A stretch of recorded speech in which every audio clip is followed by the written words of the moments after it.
He is not going to be able to defend, and ONIC are taking game number 1. From minute 1, the Super Fam decided this was gonna end quick. Some light of hope for APBR, but ONIC PH still takes it, going a match point. Perfect rotations early on. Eventually, APBR were able to drag it out just a little bit long enough to get a bit more farm, to start making the damage get felt. But the lead that they built, the draft that they got, and Kirk's Yu Zhong play was stellar there in the end. Fantastic, Furious dive onto 3. Yeah. I think there are so many Kirk fans rejoicing out there right now. May not have been the Arlot, but it's pretty much the same in terms of what it's able to provide. The impact and denying APBR, because I felt like at the moment APBR were just, yeah, we're gonna start a fight now, because we never really started a fight the entire time. Is this an early MVP call, even before we see any signs of who it is? Because I'm gonna say Kirk. Kirk, almost single-handedly, throughout the later half of this game, won the game back from out of a comeback potential. You could also make an argument, I guess, maybe KDAY, Super Prince's impact was also stellar. He went 4-0-6. Clean. Clean game from him, and it was his early aggression that did force out the flicker from Eve early on. Maybe Brusco, but of course, I gotta agree, it has to be that Yu Zhong, man. Yeah, these two guys, Prince and Kirk especially, being able to shut down their lane counterparts meant something really huge for this game. Yeah, 2-3-5, not a KDA that you would think is worthy of an MVP, but you watch this game and you'll see how his Yu Zhong single-handedly forced out 2 or 3 battle spells, 2 or 3 ults for APBR to only not even win the fight, but consider how they can catch their breath. That is how strong Kirk has been. That's the kind of athlete he is. Again, he's not as clean or as, how do I say, consistent, but is it fair to say I compare him to Flap? Him and Flap have just the highest highs. This is one high for Kirk. Yeah, you just know he's, like, the mindset is always going to be there regardless of what the KDA tells us. Yeah. Or regardless of what his performance shows us. You know, he's just that constantly aggressive guy, so sometimes it doesn't work out the way you want to, but in moments like these, it's perfect for ONIC and their execution. This was the outplay. This was the outplay. And I think we mentioned this in the keys to victory. Bang! They have to be laban. They have to keep fighting. Kirk is a fighting XP laner. Yeah. He don't take this line down. Which makes me think, should the Red 4 pick for APBR, should it have been different? Do they need to get the Claude already right away? They already have one of their carries. I thought they were going to play again the card of just show the roam EXP decision already. You know what the problem is with the Claude?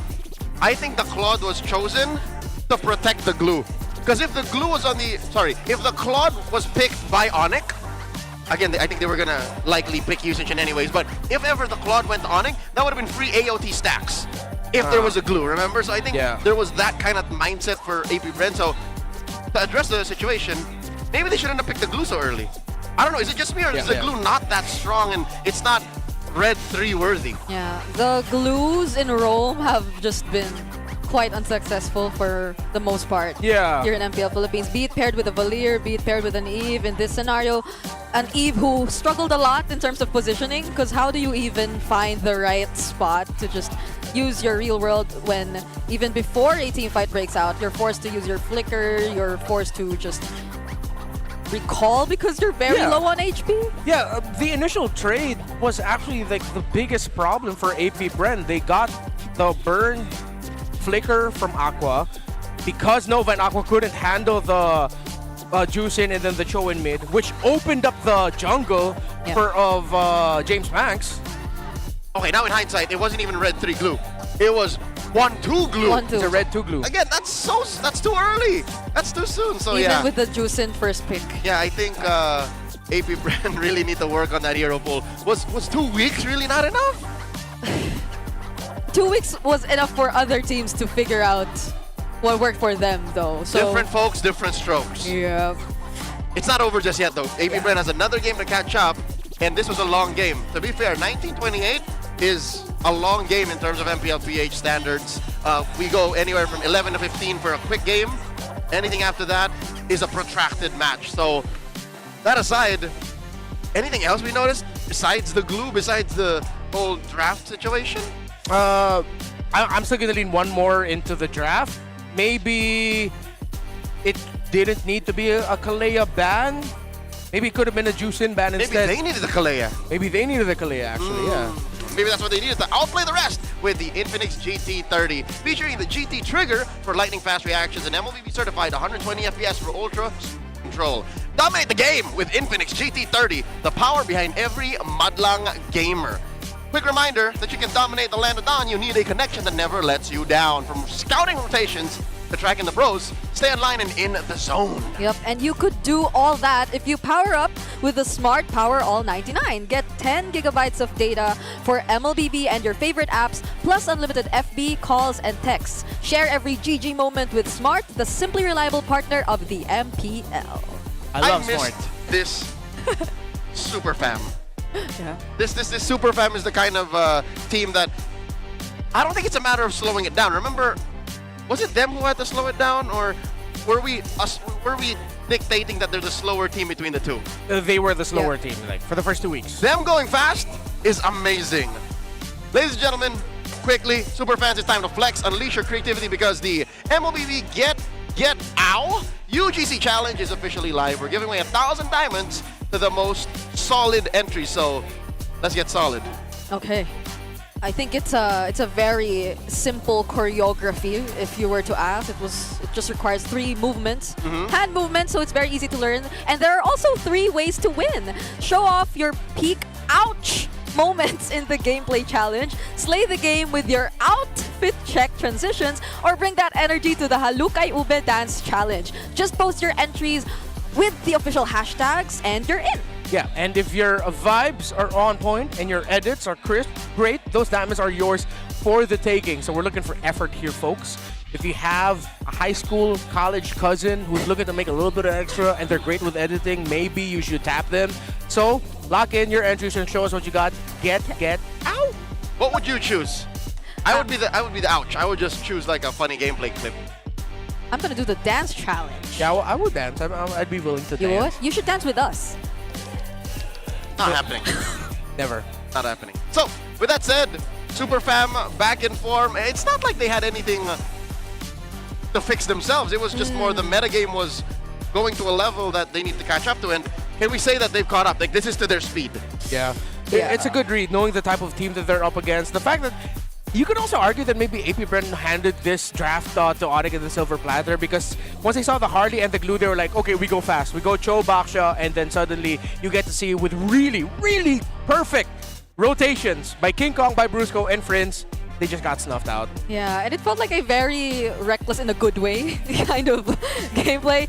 Considering that Kirk is in, this is what you want to see from ONIC Philippines. Before we get back into the match, let's go ahead and go courtside as we get to know a little bit more about Dewa United Philippines. Super fans, welcome back to the sidelines. This is your very own Odin together with Thea. And right now, Dewa United is taking over MPL PH Arena. And I believe we have fresh faces here today. That's right, Odin. Please join us in welcoming the Dewa United CEO, David, the very lovely Hello. Valine, and of course, ang mainit-init pa from MPL Philippines, Dewa United PH. Wow, welcome to the home of the champions, Dewa United. And I would like to talk first with Valine. Welcome back to the Philippines. Thank you. Hello all. It's actually my second time here in Philippines. I'm so happy to come back. Yes, we're so glad to see you again here. We've been with her during M5. She stayed here for quite some time. And how is it being back in MPL Philippines? I'm really happy, not just in the MPL, but in the Philippines. I really love the food. Wow. What's your favorite food here? Basically everything that has pork in it. Very good. Okay. And how is the crowd here in MPL PH Arena? Actually, it's quite similar with MPL Indonesia. They're really lively. They're really supportive. When I'm going in, they were like really crowded and very supportive. I'm really happy to be here. It reminds me of MPL Indonesia. Wow, and I believe so. They are very starstruck with their beauty. Thank you so much, Valine. And I want to talk to David, their CEO. Welcome to MPL PH. How is the crowd here in MPL PH? Very, very good. Better from Indonesia. Oh! And the fans very They're hot, very passionate, just yeah. like the Indonesian fans. David, Yeah, Indonesian also same like this. Yeah, But in here the fans, if the match all come, yes, Yeah, of very course. good. They're very supportive, and we are here with you with your MDL team. yes, this is my team MDL. I believe you're very proud of them right now because they've showed a great performance, especially yesterday. Let's introduce their MDLPH team, starting with Karasu. Introduce your IGN and your role, every player. By the way, my name is Karasu, explainer of Dewa United PH. Hi, I'm Draven, jungler ng Dewa United. Hi, I'm Tak, Google laner ng Dewa PH. I'm Meko, roamer ng Dewa. Hi, I'm Jax, ex-player ng Dewa United PH. Hi, I'm RKY, mid laner ng Dewa United PH. And of course, guys, we want to know, coming from the MPLPH and now here at the MPL, how is the experience so far? Kamusta yung atmosphere, Karazu? Kamusta yung atmosphere? Have you enjoyed yourself here? Yun nga. Bale, parang ganun pa rin. Parang medyo may kaba. Ganun talaga pag may crowd. Parang nakaka-inspire lalo maglaro na makapunta sa MPL kasi yun nga, ganito. Sobrang saya. Lalo na pag marami mong sasuporta sa'yo. Siyempre, parang kaba at excitement ang nararamdaman nyo. Baka one day nandito na rin kayo, di ba? Pero kasi kahapon, nakita rin natin ang magandang performance nyo dahil natalo nyo rin ang defending champions. Ano pa ba i-expect namin sa Dewa MDL? Expect nyo na lang, marami pa kaming lalabas sa mga susunod. So, abangan nyo na lang kami at supportahan. Aabangan namin kayo at sino nga ba ang inaabangan nyo rin na makalaban? Yes, sino yan? Feel ko meron kayong binubulong kanina eh. Siguro, Aurora. Aurora! Okay, aabangan natin ang match na yan. And you know, for Dewa, galing sila sa qualifiers to regular season, tapos ngayon nasa play-ins na kayo. Kamusta yung journey na yon? Masaya ba yung naging experience? Meron bang pressure? Okay lang naman po. Okay lang, hindi sila mukhang pressured. And again, thank you so much, Dewa United PH. Maraming salamat for being with us today. Of course, their MDL team, David, their CEO, and Valin, their brand ambassador. Let's throw it back to the casters. The future of MLBB. That is Dewa United PH, a team out of the MDL, who, correct me if I'm wrong, recently just served up the defending champions' first loss in quite a while. Yeah. Yep. Twisted Minds, Rough World, did not see that coming. Yeah, I believe the casters yesterday because I got the chance to just scroll through or scroll past the live stream. We're all mind blown because of what happened, and it's looking really bright for them. Hopefully, we get to see them soon because. What are we looking at right now even? We're looking at James Panks. We're looking at some MDL graduates. Some of our teams here too are filled with MDL graduates, and there's such a bright future ahead for all these players. Renmar, have you met Valin? No, I don't think I've met a lot of Indonesian figures, but I don't think I've ever met her yet in person. Really? We can fix that. Okay. Yep. I always love meeting new people. Yeah. Ladies and gentlemen, jumping back into the game here. Game number 2, it's AP Bren's turn. Why you laugh? They're going the blue side, and they choose Flying Clouds. Let's go fast. Okay. I like it. Speed. This allows your EXP laners to... Well, actually, yeah. If an EXP laner or anyone else falls, you can quickly respond. So I think that's where the mindset right now of AP Bren is, that they've accepted that I think ONIC are want to go fast. Yeah, blood will be shed. Yeah, blood will be shed. Let's trade it out. Let's be aggressive as well.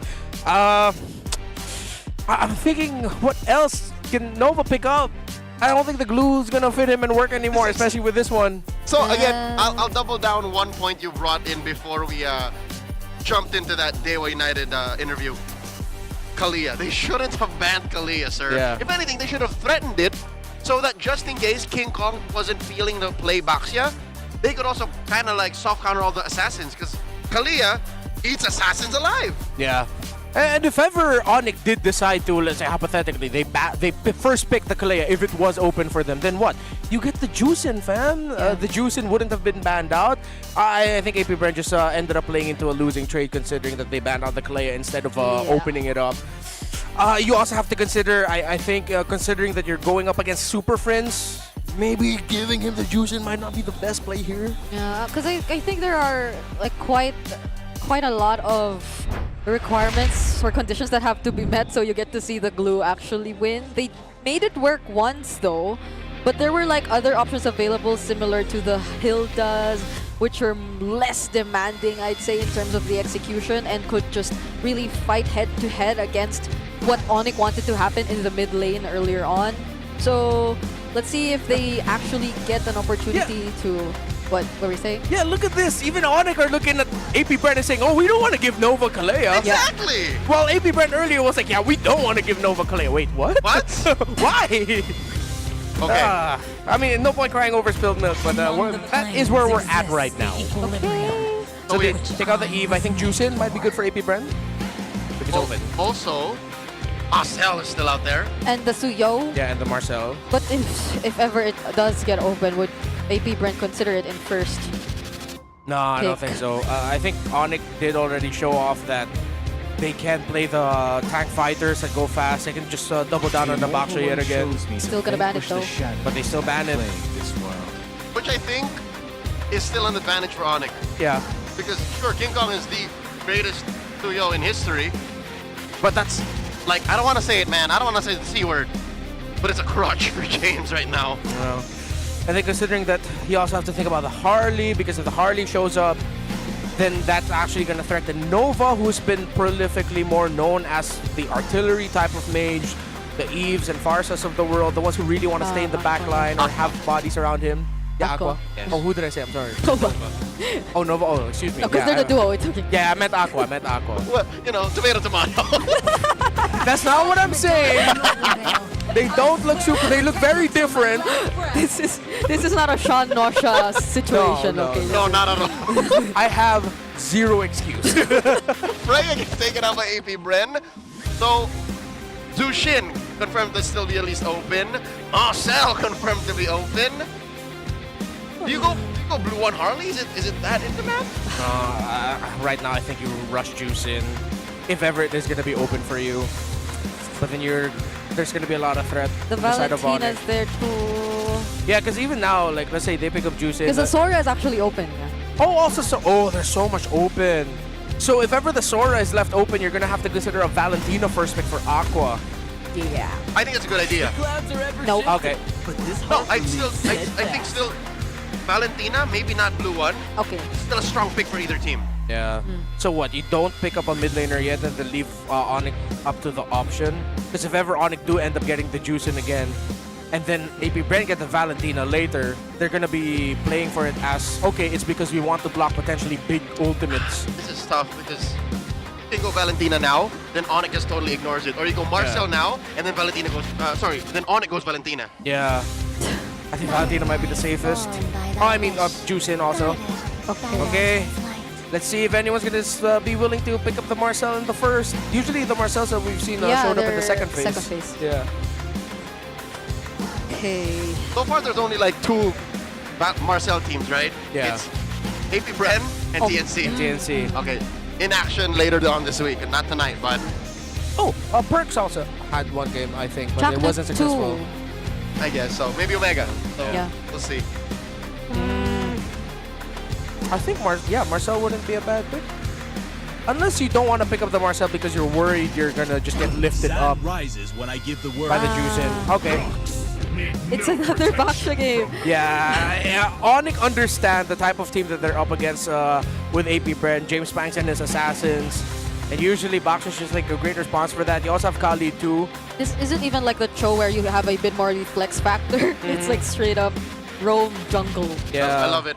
This is, again, we've known King Kong for quite a while. He's not exactly a QB, but there are players who are a little older than him in the league. Yeah. He's growing before our eyes. This is reminding me of the Carl TZ tank jungler era. If they're willing to not go into the second phase without a jungle, if they're willing to go into the second phase without a jungle pick just yet, they can go for Cho carry, so that they already have a gold laner that can melt through. If they want to go favorite pick for Shizo, they can go Moskov, but I don't think it's any of that. They're still gonna go with the Glue Roam. Well, let's see how it works with the Juicing, maybe. And then one of the possibilities you mentioned was the Leomord for James Banks in this series, and he does go for that instead. I don't think they're gonna Faramis, right? But there's a chance to. No, they probably won't. Yeah, with the Juicing and the Leomord, you lose a lot of the value real quickly. Yeah. Okay, but maybe, who knows? Still, again.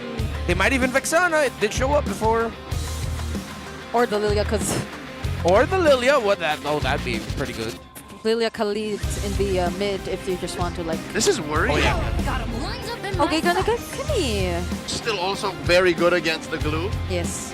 Well, I think it's a wash, especially if Nova just kind of fixates on Super Princess Kimi.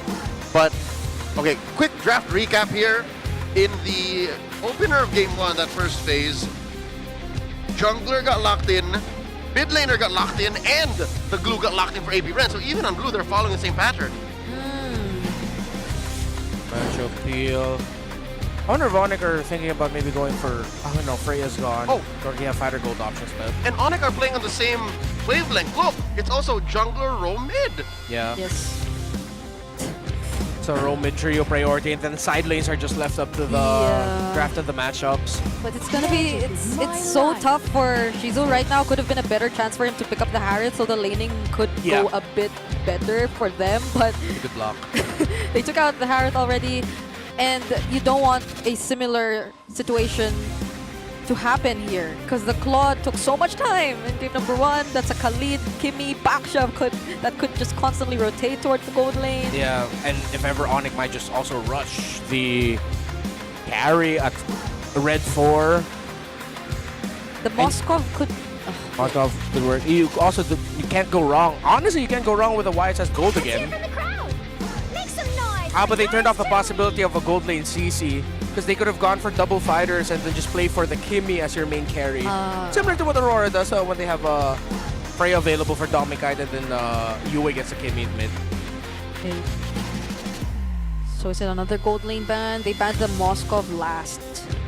Yeah. No, it was AP Bren who actually banned the Moskov earlier. I think they have to consider taking out a Kirk hero here, but the pool is so wide. There's really can't go wrong at the EXP lane at this point. Either go Lapu, Yuzhong, anything that can just dive, be aggro. Honestly, anything. Even if Phoveus will be annoying for AP Bren. Because now you have the Boxer, you have the Phoveus on you. Wait. Khalid would have bursted you down. His Arlot's also still available. Oh, they ban out the carry instead of picking up for themselves. They are Arlon. Because even They're KLVJ plays a mean Arlon. Right, but ONIC picks first after. Yeah, they pick in red 4, and they get, which again, I suggest, you know what? No, I'm not that afraid for Savero. That's how, right? That's how, I don't want to say easy, but that's how breezy this draft has been for ONIC, and that they're not in any threat to they can do whatever they want in red 4-5. Yeah. I mean, we also have to consider that maybe, I don't know, if Aqua gets to play the mid lane a little bit better now that they have a juice in with them. Wow. Okay, that's a really good ban. That would have messed up AP Brand big time. Also showing though that might mean Shizo might not be going for a diving gold. He's going to be picking up a gold laner that has some range. Stay in the back just a little bit more. What? Okay. Why is everyone moving chairs at the same time? I was supposed to ask. What's going on? Hey. Oh, look at the Super Fam. Yeah, hey, the Super Fam always shows up. Super Fam is growing week in and week out. I thought I was killer for a moment. You know that they now have a Beyblade X team? Is that true? That's true. Oh, wow. On camp, sitting up front. One of their new The acquisitions. Hive too, though. The what? The Hive. The Hive is growing too. Look at that. Yeah. Feels like safe. It's a YSS again, man. You can't go wrong That's with what I'm saying. Like, yes. they're not sweating it. Can't go wrong with that pick. Nick, you want to play Yisun Shin? Yes, coach. Okay, Clayton, you got it. But could this be another Glue Roam, though? Yeah, likely it is. Okay, there's the They get the Moskov. Moskov. Dora's gone. And you know what? Maybe it's KLVJ's time to pick up the Yuzhong. Maybe it's his turn. I support that. I'd rather see that than the Arlon. Yuzhong or what if Phoveus? I'm okay with the Phoveus too. But it can be a playmaking hero. Yeah. And early on, ONIC might not have the damage to deal with this Phoveus. So either the Yuzhong or the Phoveus for me. But I don't know why I want like more AO. Okay. Wait. Oh, it's no Roam. Is It's an it XP glue? glue. Yeah, they XP the glue instead. Wait. We've yet to find out. Yeah. And it is glue XP. Okay. And not what I expected for Kirk, but Me too. That's not a Kirk hero. it matches the glue, I guess. Yo, they're both just gonna be playing for the carries. They're gonna A little bit of dead lane sitch there. That's as deadly as it gets. what happened to playing fast? Yeah, I thought. Interesting. They both just end up defaulting. It's like, all right, we're both gonna be playing for the carries, cowboy. It's a Mexican standoff in Manila. Okay. It's a Manila standoff. And if we're talking about carries, I think ONIC trumps AP Bren because there's only one real carry for the Hive, right? Yeah, they have two. And then your other carry, the Leomord for AP Brent, is conditional. Yeah. Either he has an early game or you don't feel him until late game. And the early game is gonna depend on whether or not Prince and Bruce go replicate what happened in game 1 again. Here we go. The Hive up against the ropes. The Super Famine match point. Game number 2 in week 3's opener. Okay. Ah, smart. KLVJ knew that Kirk wanted to cut, so he got off the initial spring of damage on him. Yeah. But he's still going to be able to cut this without a problem. At this point, it's going to be hard to maneuver that glue. There you go again. Kimi Khalid in mid as expected. Oh my goodness. OPL. Kirk's actually handling this pretty well. 2v1! Oh, He has to go back. so close. Yeah, Okay. I think Hans is also very familiar with this trade. Yeah, the glue guy. Oh wait, Nova. Oh, that's where you want it to be! In the first minute of the game. Oh, Nova, not like that, sir, not like that. Okay, Cho into the... Okay, he has the crowd control, he has the mobility, but the damage output from ONIC now is kind of more painful. That's the Khalid. And the Kimi. And the Kimi together. And I think ONIC burned through the mana of Aqua. Oh, is he gonna steal it? Oh, he stole it! Grab that purple by King Kong! He just... And he walks away! And he walks away laughing. Kirk laughing as well. King Kong, stellar. He might end up becoming match MVP if they win this. Yeah, this is Flying Clouds, by the way, but that's not gonna help AP Bren. Up against this rotational speed we're seeing from ONIC. Oh, what? Oh my lord. Something to note, Kirk has sub 60 heart rate. Yeah. Look at that, he's so chill right now. He's the nonchalant guy. I thought he was less nonchalant in the previous days or the previous months, but you see it in game, he's still that same guy, you know. Scientifically nonchalant. Scientifically nonchalant. King Kong and Super Friends are currently working out their cardio lightly at 120 plus. Oh, Kirk using his ultimate already.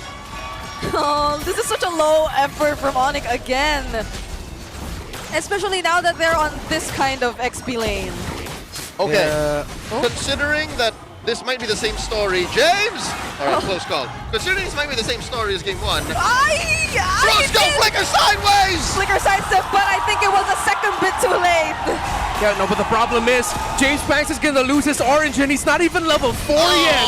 Yep, an early Sky Piercer for Super Friends as well. This is worse than game 1. They had the hopes of maybe Shizo coming online. They had James Banks at least farming.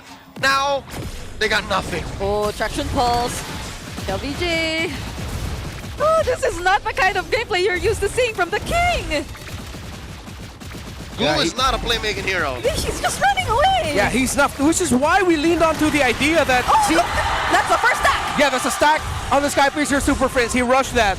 That's why we were posing the idea that that's most likely a roam glue already. Yeah. We accepted it, and then Kirk can just end up with something more bombastic, like the Lapu Lapu, the Phoveus, the Yuzhong, excuse me, the Phoveus that we mentioned. This is not too bombastic. So bombastic. Yikes.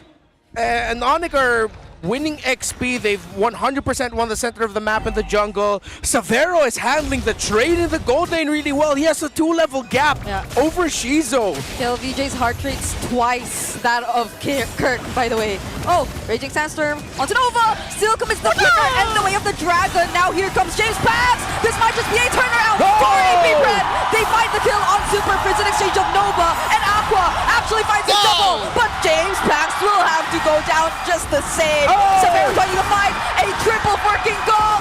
KLVJ's here, but can they still find more? It's King Kong and Severo who still uses the flicker to get away. Here comes Nova off the flying clouds, gets that kick on the King Kong, knocking him up.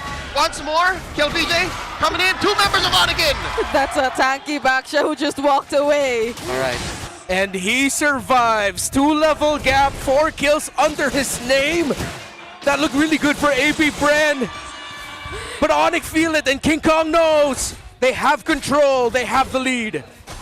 Okay. The Hive come alive for maybe a second, given that James Banks got his ult, couple of kills for Aqua, but that lasted, but just as quickly as it came through. It didn't slow down ONIC at all. Another stolen ball! James Banks is getting his lunch money stolen. Yeah. Has a purple, but he won't be able to get his orange. Oh my goodness, what? And Kirk is keeping. Oh, that's Shades of the General right there. I've seen this before from an ex-laner from ONIC. Okay, now he might get punished. Has the Purify though. Can he get away? No! He's lasts for a bit longer, but that's 4 members of APBR. Imagine the time Kirk bought for Severo up top, for Super Prince in mid, for the rest of the map to freeze, just for APBR to pay attention to him. Yeah, Severo has 4,000 gold, 1,500 over Shizo, 900 plus. Actually, make that 1,000 plus over the highest gold earner right now in ONIC, which is Aqua's Juicin. James Banks is just about to cross the 3,000 threshold. Whatever happened in the last 2 weeks for ONIC has been stellar. Yeah. The pick into the Uranus, the cut, dominating KLVJ. He shouldn't have taken that trade behind the tower, by the way. They had one hell of a Holy Week, I'll tell you that much. The speed at which ONIC is going right now reminds me so much of level 15 the level 15 challenge for King Kong. 9 minutes was it? The 9-minute level 15 challenge for King Kong, and right now he's a level 10, but it just goes to show how fast things are happening for ONIC, even despite this lineup, which we thought would slow them down a bit. It's still the same, even with the Uranus in the EXP lane. Yeah, again, we have to amount it to how Nova ended up getting misplayed early on. That early death should not have happened. Another stolen buff. Because of that, they can't protect their own jungle because Nova has to protect James Banks in the purple wherever he is to try and get farm. And he's going to be 3 levels behind. But he's not that far off of the threshold. He's going to be hitting level 9, so I think it's still going to be a 2-level gap. 6,000 approaching. ONIC keeping up the pressure. Severo holding on to this turtle. That's a purple take for King Kong, who builds his pauldron. That's it. Even if, let's say, Shizo gets there, he'll even struggle to take down King Kong. King Kong always goes in first. Oh no. Seems like the early glue pick is the curse of APBR this series. Yeah.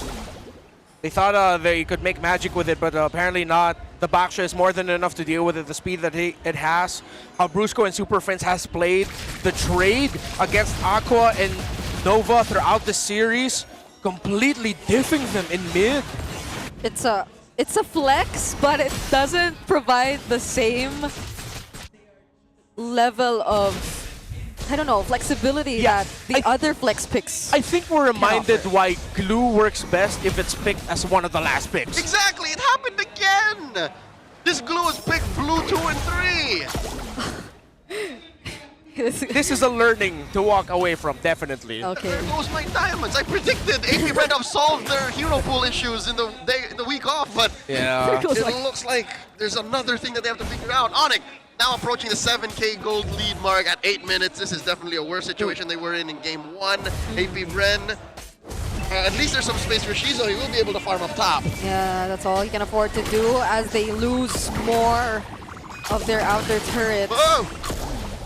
Yeah. Severo has that massive lead over Shizo. He's on his way to his 3rd main item after the endless battle and the Hunter's Strike. Shizo still trying to catch up, doesn't have the Trinity just yet. in terms of the utility items that AP Bren has. They don't even have like Dom Ices on board. They do have the glowing wand for Aqua, but they need a little bit more damage now to come out of that juice in. Nova had to build the Radiant Armor first. There are a lot of constant magic damage sources he has to deal with through the Kimi, even the Basha with the Tortoise's Puissance. But then at this point, you're also lacking anti-physical damage. You're gonna need to build up anti-Karasus really quickly at this point because Severo's at that damage threshold. 7,000 plus gold, already built up the Malefic Roar. Yeah, at least they're holding on to their tier 1 in mid. At least they still have that.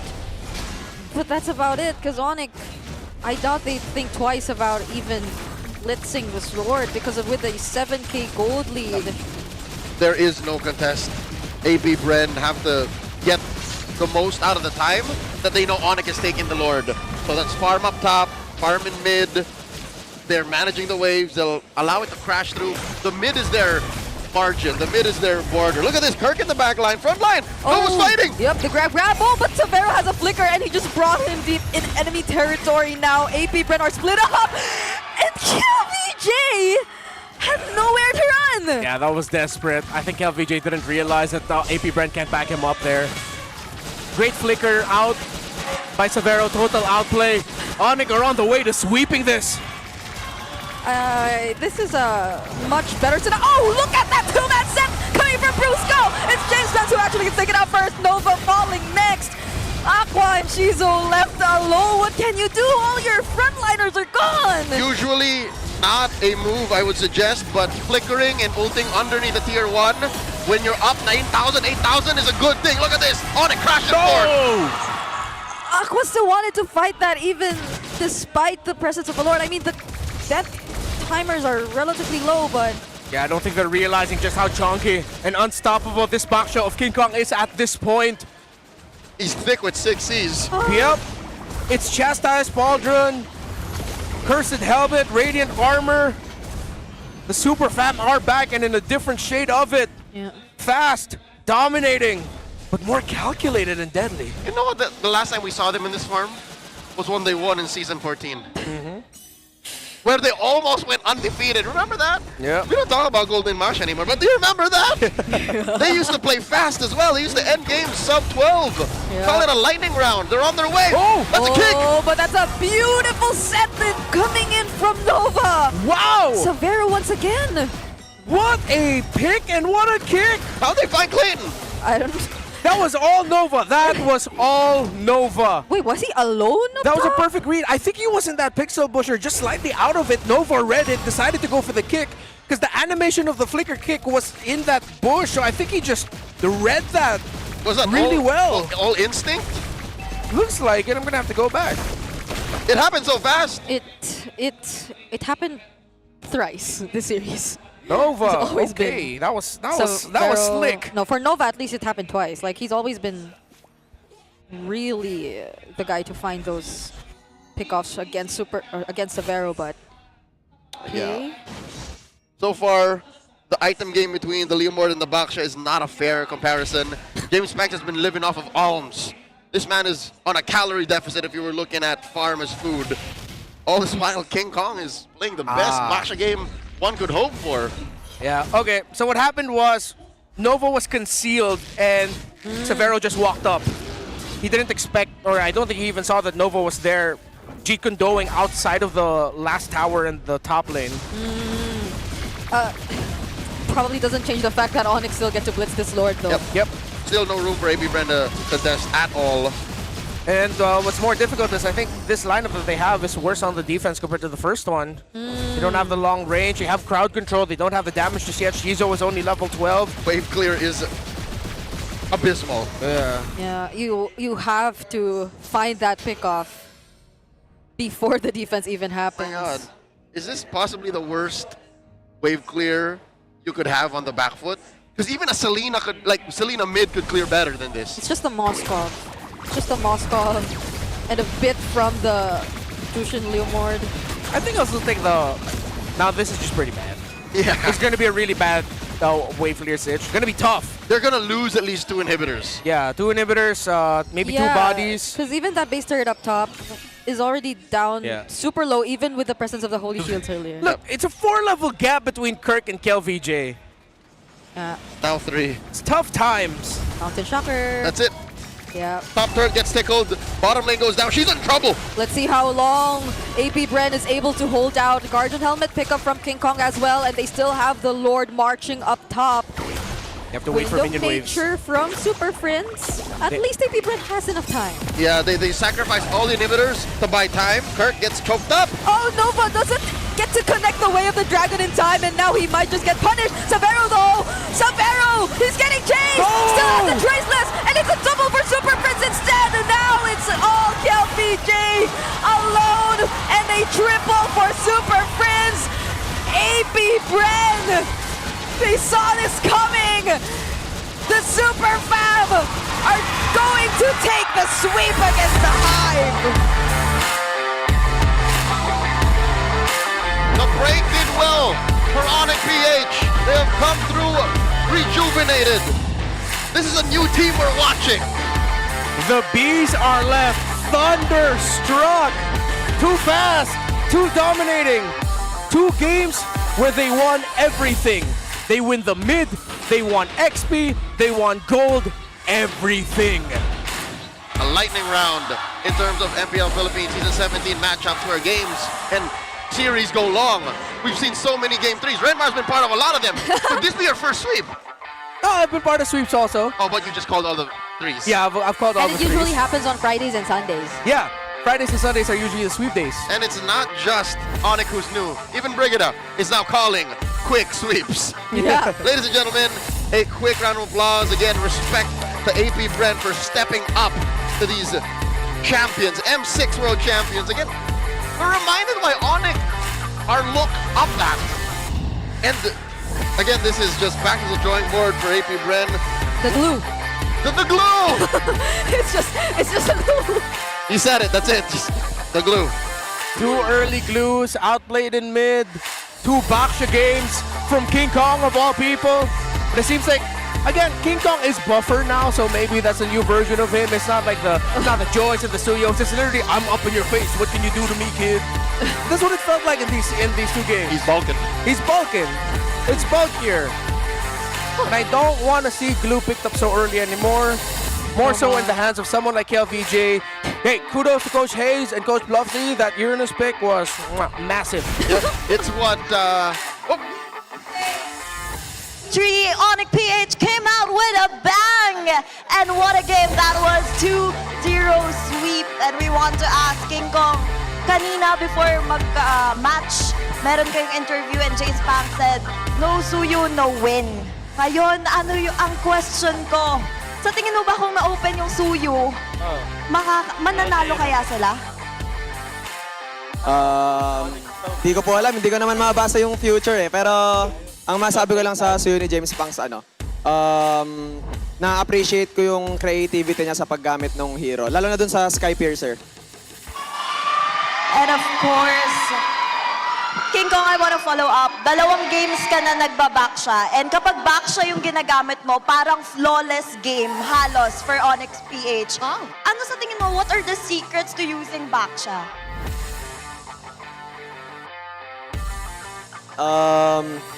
Siguro yung paggamit ng first skill wisely. First skill wisely. So, Ay, lahat sabi na pala po ni nag-RG. Kirk, yung secret daw po sa pagbabaksha, dapat magaling ka magpaikot, sabi po ni Kirk. Ay, si Kirk parang may sinasabi, Kirk.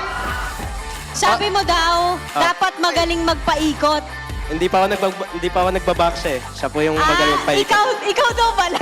Ikaw pa rin daw pala yun. Nasa kamay mo pa rin, King Kong. Pero Kirk, gusto kitang tanungin, kasi yung Game 2 specifically, sobrang parang na-suffocate yung map. Kasi sobrang kayo lang yung may hawak, may control ng map. Ano ba yung ginawa nyo before going into this match? Kasi parang nagkaroon kayo ng reset eh after nung mga nangyari ng weeks prior. Yung siguro nagbigay sa amin ng advantage yung yung 1 week break kasi nakapaganda kami ng sobrang ngayong week. Maganda ang pagbabalik nyo, ONIC Philippines. But now, I wanna talk to Super Friends.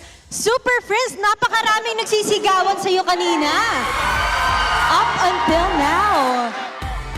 Gusto kong tanungin, anong ibig sabihin ng panalong ito para sa inyo? Kasi we've seen you struggling before we had the break.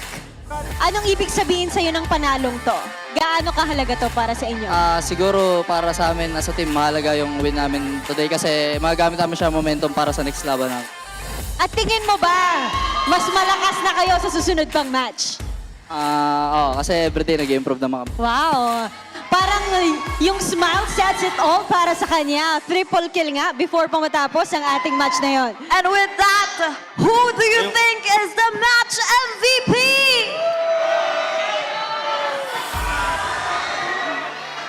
And Let's our reveal. match MVP is... King Kong! King Kong! After that performance, King Kong, as match MVP, ano ang iyong mensahe sa iyong mga fans and supporters?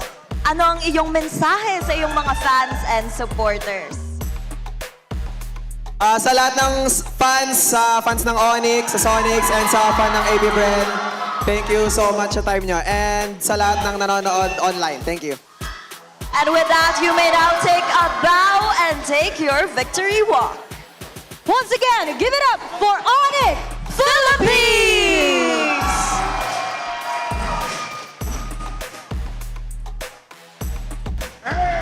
What a start to week 3, Odin. Indeed, a great comeback para sa ONIC Philippines. It's a 2-0 sweep at hawak talaga nila ang mapa. Also, ang MPL Arena ay halos na puno sa side ng ONIC Philippines. And with that, we want to know more about that match with our casters. I love the energy the Super Fam are exuding here after their win against APBR. Congratulations again, a 2-0 sweep, and to our match MVP, King Kong. What growth from the young man. Yep, the tips, according to him, I could not translate in English, but I think the safer answer is just to be wary of how you use your skill 1. Yeah, time your rotations really well. And we saw it, that literal drive-by purple buff Yes. steal, just the perfect encapsulation of the experience of APBR in the series. Game MVP, we were talking about it behind the scenes, series MVP for sure. Back-to-back Baksha games where the rotations were perfect, and it's just great link-up between him, Brusco, Super Friends, because they gave the info, and they helped set up for King Kong as well. King Kong said, thanks for serving me up.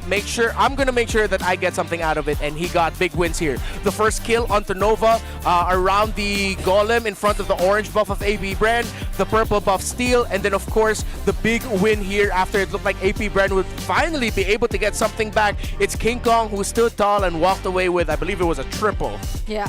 I got a short discussion prior to week 3 starting, wherein King Kong, people are arguing, only really succeed with high mechanics heroes. But in my defense, in his defense, again, as the advocate of the beast, I said no, he just enjoys heroes with a certain state of flow. And I think Baksha is one of those tank junglers that have that flow. Again, you just drive by, hit that level, skill 2, it's off a cooldown. Again, hit that skill 2, it's off a cooldown, hit that skill 2. And he's more forward momentum that's closer to an alpha than the other utility junglers in the metagame. Yeah, I mean, when you play a Baksha, there is, as you mentioned, a certain flow state with just seeing your skill 2 resetting over and over again. And then the fact that you don't have to do much, you just have to make sure you're hitting that skill 2, because if you have your ultimate up, they don't want to fight under that. They're not going to stand up in front of you. No, they're going to want to get away from you. And that gives King Kong a lot of time, and again, mental space to just do other things, like Mog. Just Yeah. He mogged them. yeah, it's like, look, I'm not pressing that many buttons. I'm just gonna mog people. Yeah, it's been a tough game for the sides of AP Bren, honestly, or at least the entire series. Oh, yeah. We weren't able to see Kel VJ really shine, and we did point out that we wanted to see a bit more of Shizo, but I think in this series we saw less of what we wanted to see from him, just because of how aggressive the rotations were, mainly just from King Kong. I also did mention it in game number 1, it didn't really require all 3 mid or the entire mid trio for ONIC to just constantly do that to pressure Shizo. With King Kong on the backshot for 2 consecutive games, it already helped a lot. Yeah. Seems like ONIC are also drafting in a very similar school of thought as Aurora. Yeah. These are some Aurora favorite picks. The Baksha, the Kimi. Well, really just playing through the Baksha, and then of course they also have the Juicin.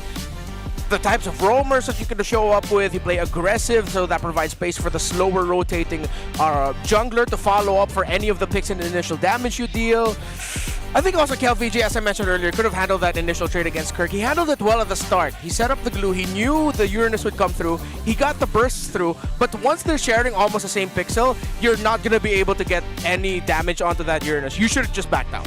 You know what I'm excited for? Is to hear how Savero has grown more into the Super Fam. And I think we'll learn more about that with what's coming up next. It's time for our Infinix mic check. Let's hear how the comms were before the Team 1.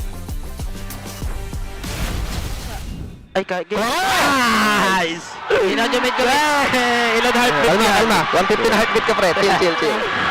Ay, liyog niyo pa. Leo. Kalma, mates. Kalma. Clear to. May tinatao dito. Tantan, just clear to. Pero may madadamay ako. Underworking. Madamay ko na lahat. Barakin. Savage, pre. Kasi savage, pre. Sige, pre. Okay, pumunta sa ka. Bot, pre. Kirk, pag, killable ka, basahin ka takbo. Bot. Basag. Kalma sa ganun, Kirk, ka. Tore lang nakuha natin. Makuha natin yung tore kahit di ka mamatay. Nine Prince, pabliker ha. Kaya ako bala. Sino mga wala spell? Basak bot ako, pre. Ay, nachu. TikTok. Boy ka. Sorry. It's okay. Ginagawa sa touch, pre. Yung si Clea. Tower lock. Chill. Let's go! So, theories confirmed. There was so much time and space for King Kong to do whatever, and he was just making jokes. He was laughing during the entire triple kill sequence. Yeah, he knew that they didn't have enough to take him down. So, good read of the situation. I like how they're all chill about it. And it seems like our theories are true. It's literally the four of us do our own thing, just so that Savero can farm. And then Savero will either show up and make a shot call of, I'm fighting, or I'm sorry. I'm sorry. Because again, even he really didn't see the concealed Cho. Yeah, that was a great play by Nova. You gotta give it to him. The times that Savero died in this series were all just great individual plays by either Nova or Kiel. Oh no, or James Max. Which again, we gotta give APBR their flowers. Mechanically, they are sound, but there's a lot to fix. Yep. Yes. Bittersweet. Sweet that ONIC have found their footing once again. Yeah. The Super Fam is back in their winning ways, but bitter because APBR, it looks like the break didn't help him any.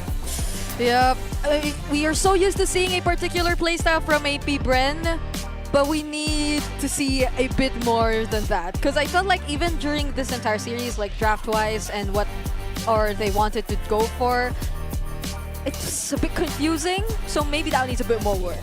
Ladies and gentlemen, we got another match coming your way, but before that, let's go ahead and throw courtside to learn more about MPL ID Season 17. Maraming salamat, casters, and I just want to say it's definitely ONIC time dahil sa pinakita ng ONIC Philippines with a 2-0 sweep against APBR to start our Week 3. This is your very own Odin reporting on the site to tell you what is happening in MPL Indonesia. Tampok naman ang ating mga MPL imports na sina Kelra at Few sa rehiyon ng Indonesia. At undefeated pa rin ang Indonesian team ng ONIC. Kasama na dyan ang gold standard na si Kelra. It's a 3-0 match. Undefeated pa rin ang kanilang team. 5 wins straight without no losses. At talaga namang napasabi na rin si caster Leo na Kelra is indeed a genetic freak. Samantala, natapos din naman nila ang laro matapos silang talunin ang Geek Fam noong nakaraang linggo. Sa kabilang banda, nagkakaroon naman ng challenge para kay El Capitan ng EVOS na si Few dahil nakalaban nila ang Alter Ego at Bigatron Vitality. They are yet to find their first match win in MPL Indonesia. At patuloy pa rin naman ang kampanya ng dalawa ngayong araw sa pagpapatuloy ng MPL Indonesia dahil magkakaharap din ang ONIC at Dewa. Tampok din ang harapan ni Akir at Few sa harapan ng Navi at EVOS. And I believe hindi pa tapos ang mga aksyon dito sa MPL Philippines dahil meron pa tayong isang matchup na inaabangan. That's between Barangay Smart Omega and the champions Team Liquid Philippines. Huwag kaya alis dahil magbabalik ang MPL Philippines Season 17.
Di abutan dito! Defeat. GG bro! Don't worry. The Only with Smart Power All 99. Hindi bitin with 10 gig data to power your games plus only Facebook or only TikTok. Load now. Foul! You know your scalp can get up to 5 times more dandruff? Get triple anti-dandruff power. Supercharged with Clear. Hey, you! Did you know men have 1.4 times weaker scalp? Get a shampoo that's 100% made for men. Supercharged with Clear. Enemy alert! Your scalp gets 1.5 times greasier, causing dandruff. Get triple anti-dandruff power. Supercharged with Clear. Stop and pull over! Your scalp gets 1.5 times sweatier. For cooling power. Supercharged with Clear. Hey, where's your safe place? A place where ideas ignite, where laughter lingers, where work feels light. This is mine, and I'm not gatekeeping it. A chair isn't just a chair. It carries me through wins, through setbacks, through every step forward. And a desk isn't just a desk. It rises with me, stands tall when I do. Through triumphs, through trials, this space keeps me growing. This is my safe place. Home, playground, grounds where I stand. This is TT Racing Home Grounds. For every dream I chase, every battle I face, TT Racing has my back. So I'll ask again, where's your safe place?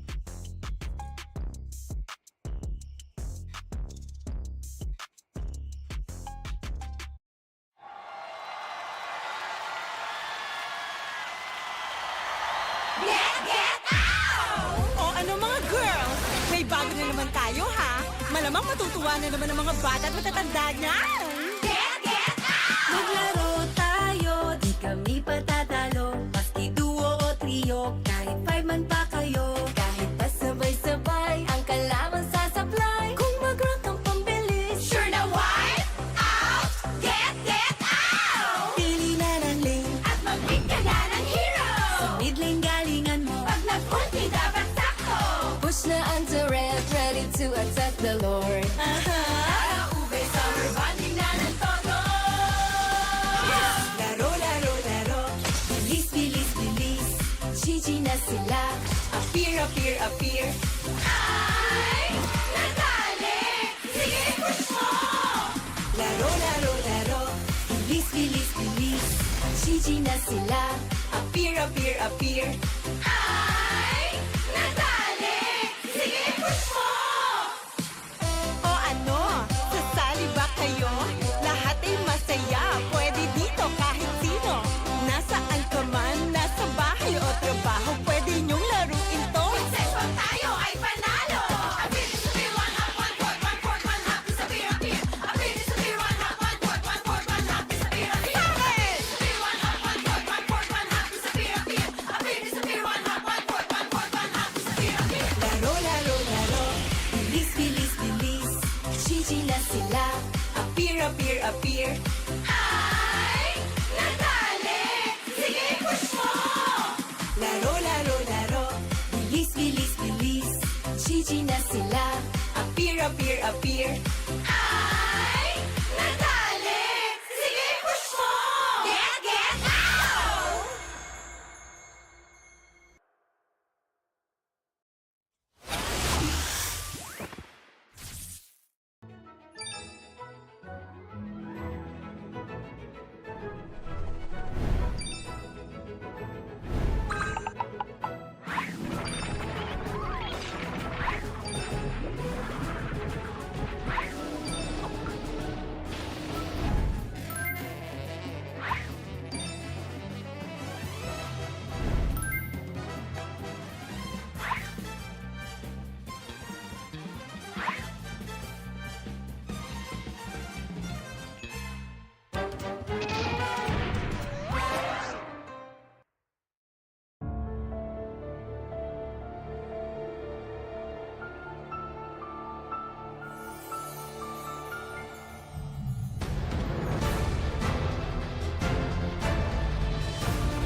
Wala pang meta for today's class. Excited na ako! Meta? May itatagos kaya? Good morning, teacher! Hello class, so matanong ko lang, sa scrim, sino yung madalas nagsastruggle? Ako po, ma'am. Nahihirapan po kasi ako sa shot call kasi isa lang po yung gusto ko tumatawag sa akin. Teka class, tama. Importante ang comms, mapa in-game or relationship, di ba? Relate ka, ma'am? Secret. Anyway, next question tayo guys. Tingnan nyo tong draft. Sino dito yung nag-overcommit sa top lane? Uy, naku! Parang support ata yun, ma'am. Ay nako, bagsak ka sa counterplay. Huwag ka kasi clash ng clash kapag hindi ka pa crush. Este para iwas crush! Plus 5 points ka sa hugot, ma'am. Okay. That's all class. See you tomorrow!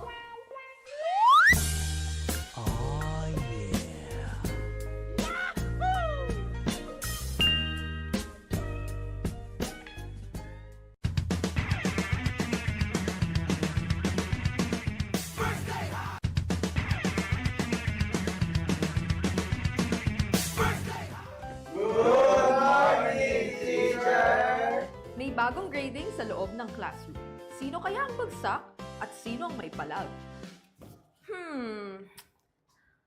Okay. May grado na ang lahat base sa inyong naging pinakamainit na katapat sa lane. Now, class, ano sa tingin nyo ang palag ni Demon Kite kay Carl T? Ako! Si Carl TC Goat! Si Demon Kite, celebrity!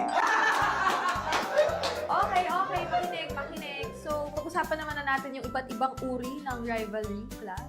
So, unang rivalry, yung team na palaging next season na lang versus yung team na palaging nag-champion.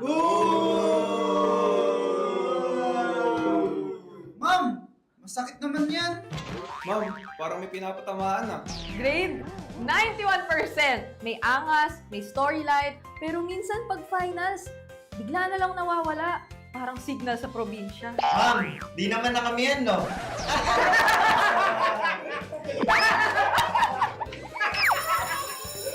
That's all, class. Don't forget to study your rivals kasi next week ay graded recitation na sa stage. Goodbye and thank you, teacher!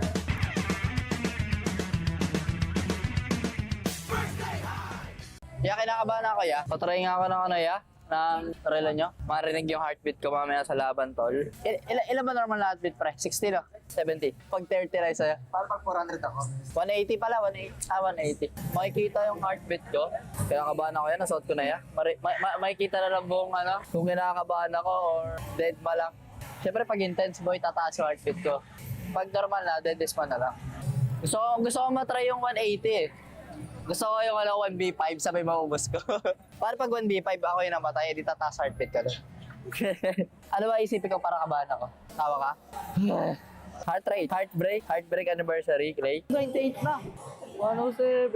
Paano dugo mo doon? 110. Legit ba? Ba't ganun? 114. Wala kang puso, ya. Get. Ow, 6 bomb.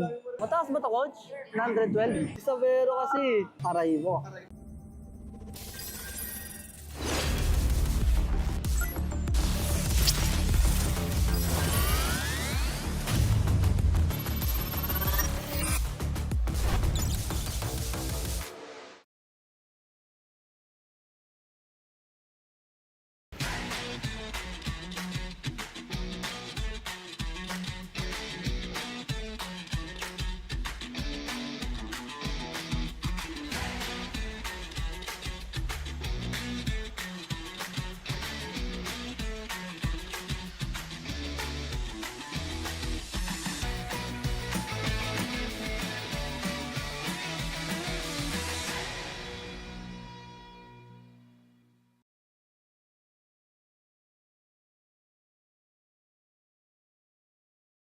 Di abutan dito!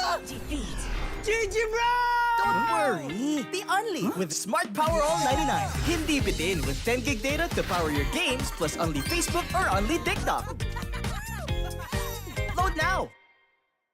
Foul! You know your scalp can get up to 5 times more dandruff? Get triple anti-dandruff power. Supercharged with Clear. Hey, you, did you know men have 1.4 times weaker scalp? Get a shampoo that's 100% made for men. Supercharged with Clear. Enemy alert. Your scalp gets 1.5 times greasier, causing dandruff. Get triple anti-dandruff power. Supercharged with Clear. Stop and pull over. Your scalp gets 1.5 times sweatier. For cooling power, supercharged with Clear. Hey, where's your safe place? A place where ideas ignite, where laughter lingers, where work feels light. This is mine, and I'm not gatekeeping it. A chair isn't just a chair. It carries me through wins, through setbacks, through every step forward. And a desk isn't just a desk. It rises with me, stands tall when I do. Through triumphs, through trials, this space keeps me growing. This is my safe place. Home, playground, grounds where I stand. This is TT Racing Home Grounds. For every dream I chase, every battle I face, TT Racing has my back. So I'll ask again, where's your safe place?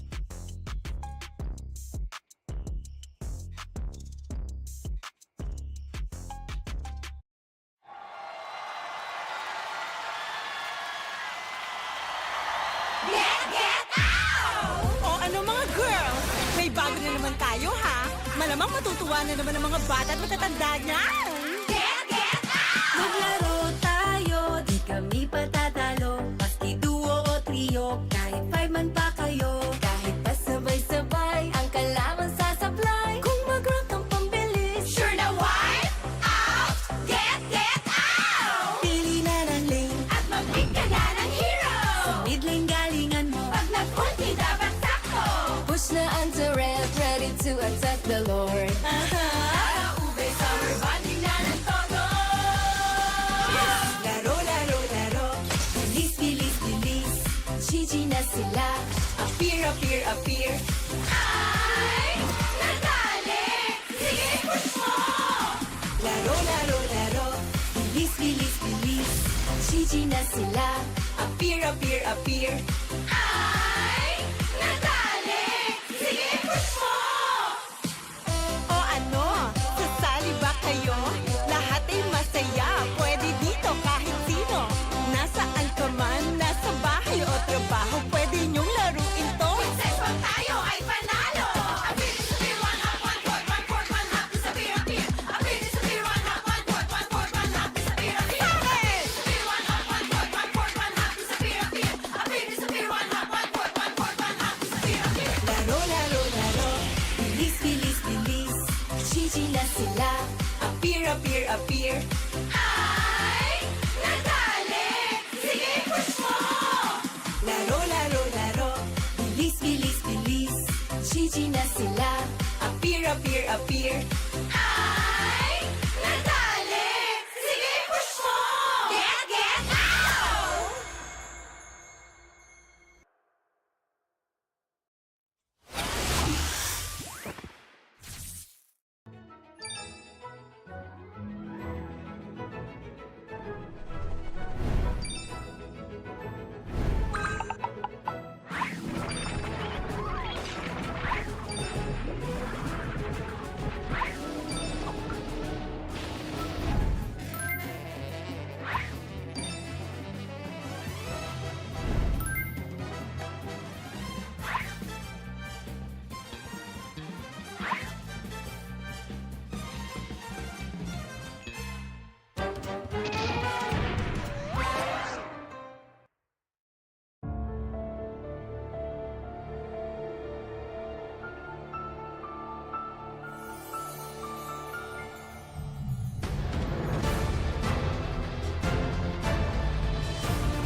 Usapang Meta for today's class. Excited na ako! Meta? May itatagos kaya? Good morning, teacher! Hello class, so matanong ko lang, sa Scream, sino yung madalas nagsastruggle? Ako po, ma'am. Nahihirapan po kasi ako sa shot call kasi isa lang po yung gusto ko tumatawag sa akin. Teka class, tama. Importante ang comms, mapa in-game o relationship, di ba? Relate ka, ma'am? Secret. Anyway, next question tayo guys. Tingnan nyo itong draft. Sino dito yung nag-overcommit sa top lane? Uy, naku! Parang support ata yun, ma'am. Ay nako, bagsak ka sa counterplay. Huwag ka kasi clash ng clash kapag hindi ka pa crush. Ay, para iwas crush! Plus 5 points ka sa hugot, ma'am. Okay. That's all, class. See you tomorrow!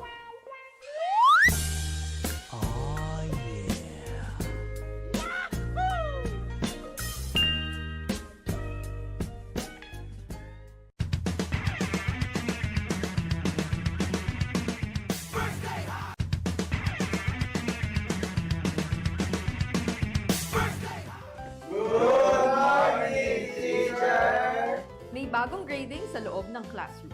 Sino kaya ang bagsak at sino ang may palag? Okay. May grado na ang lahat base sa inyong naging pinakamainit na katapat sa lane. Now, class, ano sa tingin nyo ang palag ni Demon Kite kay Carl T? Ako! Si Carl T. Goat! Si Demon Kite, celebrity! Okay, makinig. So, pag-usapan naman na natin yung iba't ibang uri ng rivalry, class.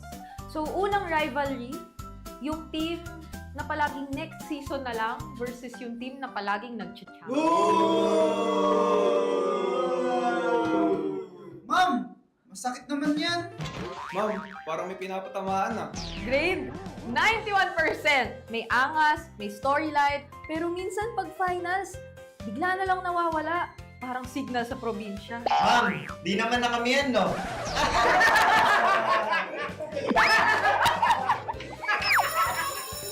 that's all, class. Don't forget to study your rivals kasi next week ay graded recitation na sa stage.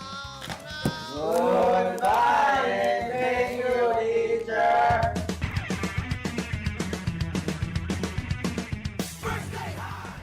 Yeah, kinakabahan ako, ya. Patry nga ako ng ng relo nyo. Marinig yung heartbeat ko mamaya sa laban, tol. Ilan ba normal na heartbeat, pre? 60, no? 70. Pag 30 rise sa'yo. Para pag 400 ako. 180 pala, 180. Makikita yung heartbeat ko. Kinakabahan ako yan, nasuot ko na yan. Makikita na lang buong kung kinakabahan ako or dead ma lang. Siyempre pag intense boy, tataas yung heartbeat ko. Pag normal na, dead is pa na lang. Gusto ko matry yung 180 eh. Gusto ko yung 1v5, sabay maubos ko. Para pag 1v5 ako yung namatay, di tataas heartbeat ka doon. Ano ba isipin ko para kabahan ako? Tawa ka? Heart rate, heartbreak anniversary, Clay. 98 na. 107. Baba na dugo mo doon. 110. Legit ba? Ba't ganun? 114. Wala kang puso, ya. Get. Ow, 6 bomb. Mataas ba to, coach? 112. Isabero kasi. Aray mo.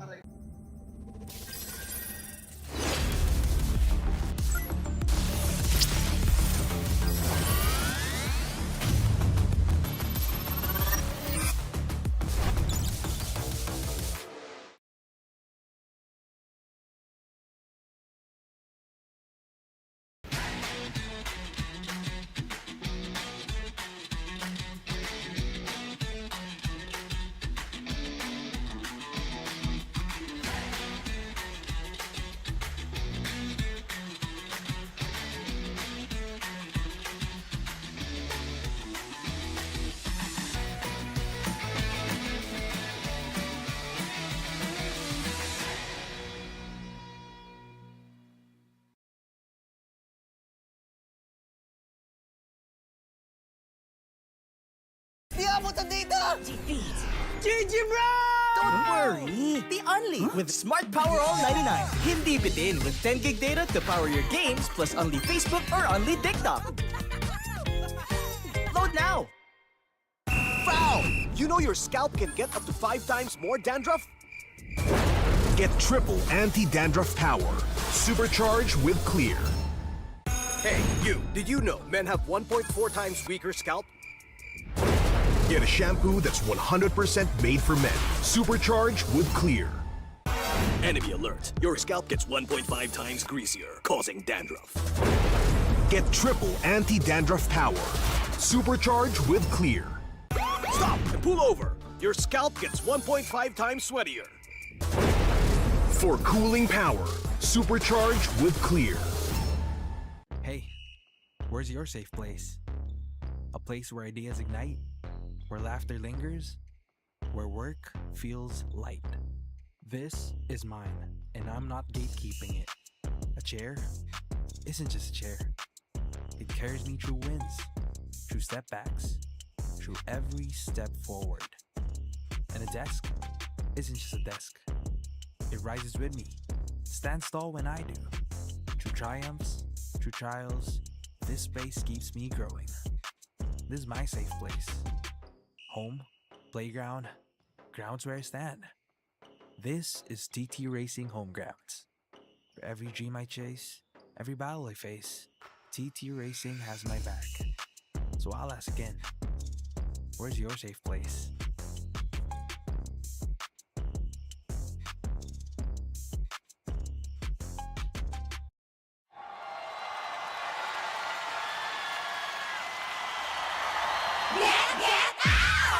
O ano mga girls, may bago na naman tayo ha. Malamang matutuwa na naman ang mga bata at matatanda niyan.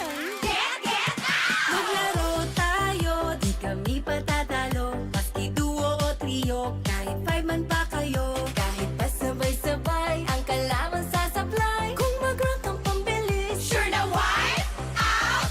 Get out! pili na ng lane. At mag-pick ka na ng hero. Sa mid lane galingan mo. Pag nag-ulti dapat sakto.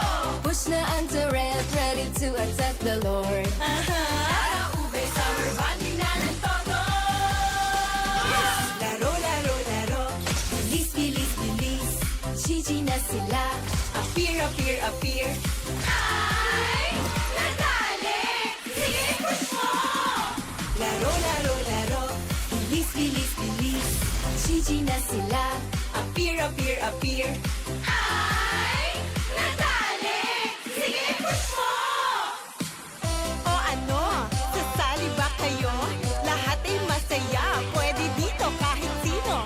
Nasaan ka man, nasa bahay o trabaho, pwede niyong laruin to. Success pag tayo ay panalo. Appear, disappear, one hop, one court, one court, one hop, disappear, appear. Appear, disappear, one hop, one court, one court, one hop, disappear, appear. Appear, disappear, one hop, one court, one court, one hop, disappear, appear. Appear, disappear, one hop, one court, one court, one hop, disappear, appear. Laro, laro, laro. Bilis, bilis, bilis. GG na sila. Appear, appear, appear. Ay, nadali. Sige, push mo. Laro, laro, laro. Bilis, bilis, bilis. GG na sila. Appear, appear, appear.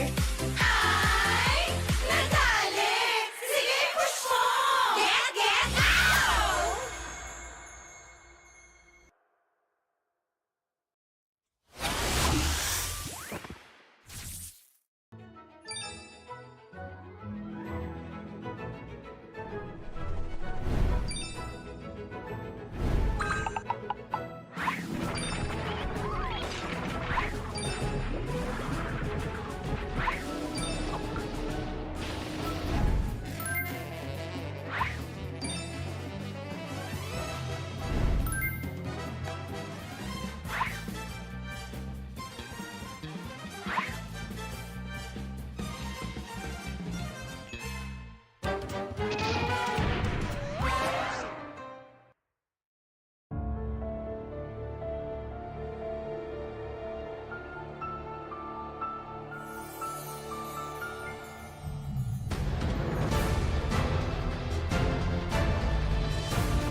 Usapang Meta for today's class.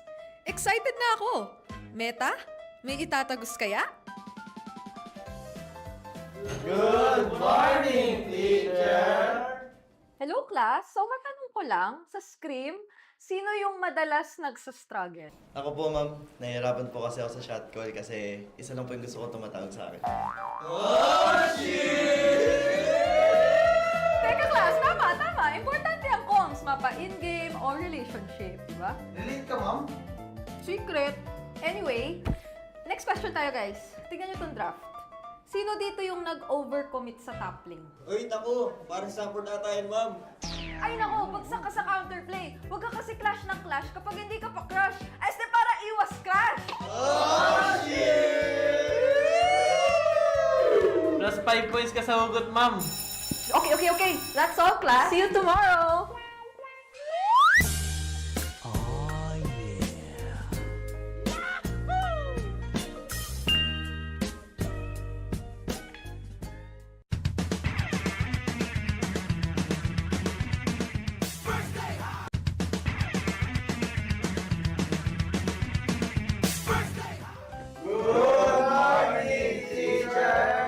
May bagong grading sa loob ng classroom. Sino kaya ang bagsak at sino ang may palag? Okay. May grado na ang lahat base sa inyong naging pinakamainit na katapat sa lane. Now, class, ano sa tingin nyo ang palag ni Demon Kite kay Carl T? Ako! Si Carl TC Goat, si Demon Kite, celebrity! Okay. Makinig. So, pag-usapan naman na natin yung iba't ibang uri ng rivalry, class. So, unang rivalry, yung team na palaging next season na lang versus yung team na palaging nag-champion. Ma'am! Masakit naman yan! Ma'am, parang may pinapatamaan na. Grade 91%. May angas, may storyline, pero minsan pag finals, bigla na lang nawawala. Parang signal sa probinsya. Ma'am, di naman na kami yan, no?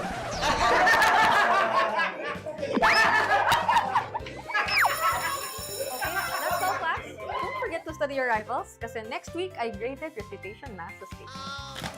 Goodbye and thank you, teacher!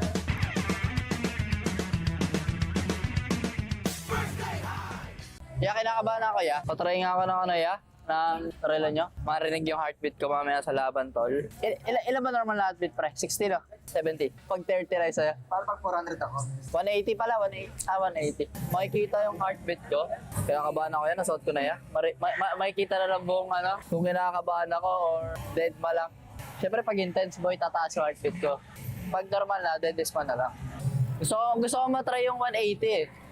Gusto ko yung 1v5, sabay maubos ko. Para pag 1v5 ako yung namatay, di tataas heartbeat ka doon. Ano ba isipin ko para kabahan ako? Tawa ka? Heart rate, heartbreak anniversary, Clay. 98 na.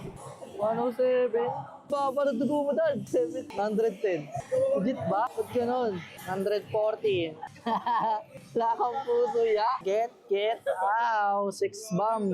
Mataas ba to, coach? 112. Isabero kasi. Aray mo.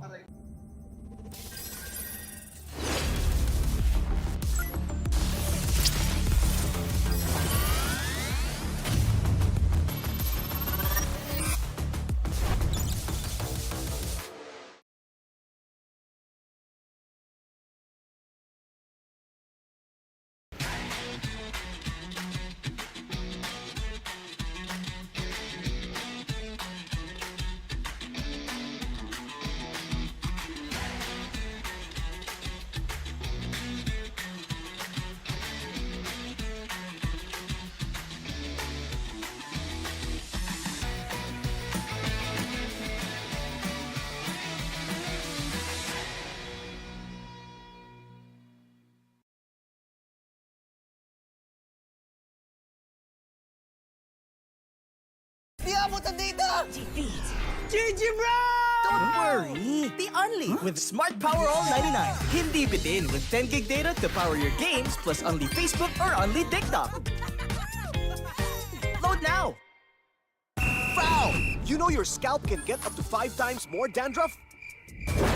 Get triple anti-dandruff power. Supercharge with Clear.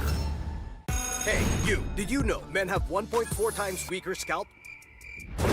Get a shampoo that's 100% made for men. Supercharge with Clear. Enemy alert. Your scalp gets 1.5 times greasier, causing dandruff. Get triple anti-dandruff power. Supercharge with Clear.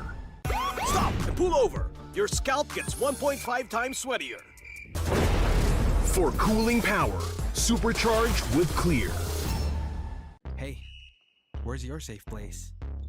A place where ideas ignite, where laughter lingers, where work feels light. This is mine, and I'm not gatekeeping it. A chair isn't just a chair. It carries me through wins, through setbacks, through every step forward. And a desk isn't just a desk. It rises with me, stands tall when I do. Through triumphs, through trials, this space keeps me growing. This is my safe place. Home, playground, grounds where I stand. This is TT Racing Home Grounds.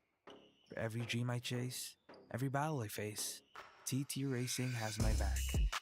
So I'll ask again, where's your safe place?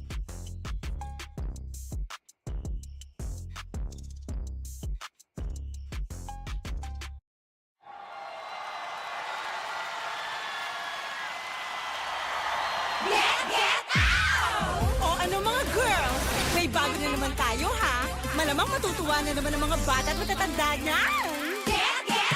Maglaro tayo, di kami patatalo. Maski duo o trio, kahit 5 man pa kayo. Kahit pasabay-sabay, ang kalaman sasablay. Kung mag-rank ang pambilis, sure na wipe out! Get out! Pili na ng lane at mag-pick ka na ng hero. Sa mid lane galingan mo, pag nag-ulti dapat sakto. Push na ang turret, ready to attack the Lord. Ube sa rebanding na ng todo. Laro, laro, laro. Bilis, bilis, bilis. GG na sila. Appear, appear, appear. Ay, nadali. Sige, push mo.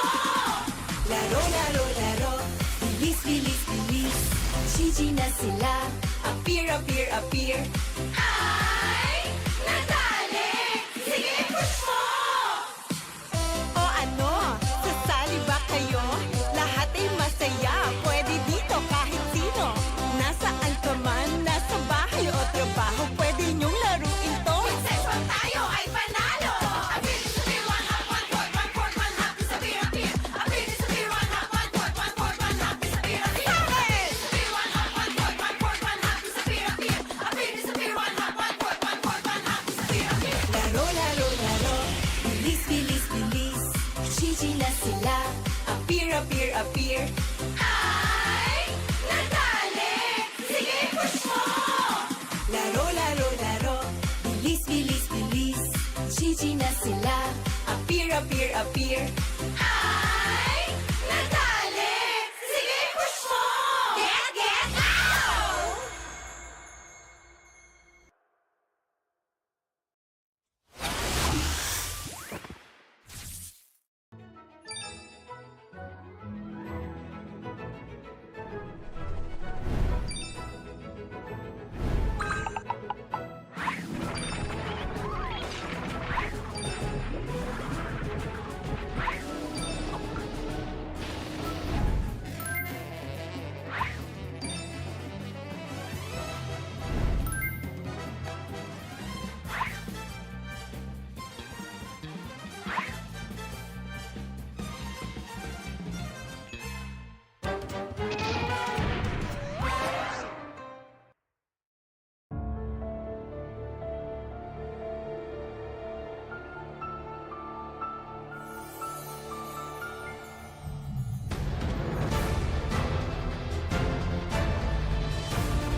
Usapang Meta for today's class.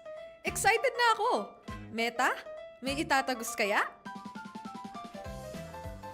Good morning, teacher! Hello class, so matanong ko lang, sa Scream, sino yung madalas nagsastruggle? Ako po, ma'am. Nahihirapan po kasi ako sa shot call kasi isa lang po yung gusto ko tumatawag sa akin. Teka class, tama. Importante ang comms, mapa in-game or relationship, di ba? Relate ka, ma'am? Secret. Anyway, next question tayo guys. Tingnan nyo tong draft.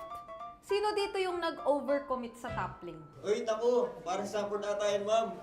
Ay nako, bagsak ka sa counterplay. Huwag ka kasi clash ng clash kapag hindi ka pa crush. As de para iwas crash! Plus 5 points ka sa hugot, ma'am. Okay. That's all, class. See you tomorrow!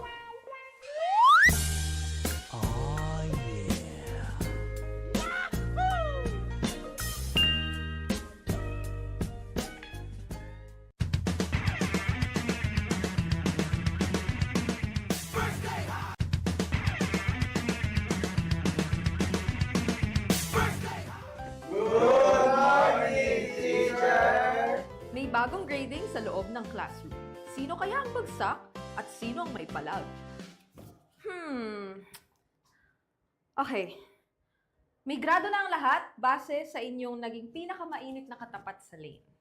Now, class, ano sa tingin nyo ang palag ni Demon Kite kay Carl T? Ako! Si Carl TC Goat! Si Demon Kite, celebrity!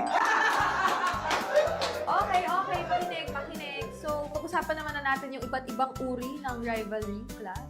So, unang rivalry, yung team na palaging next. MPL Superfans!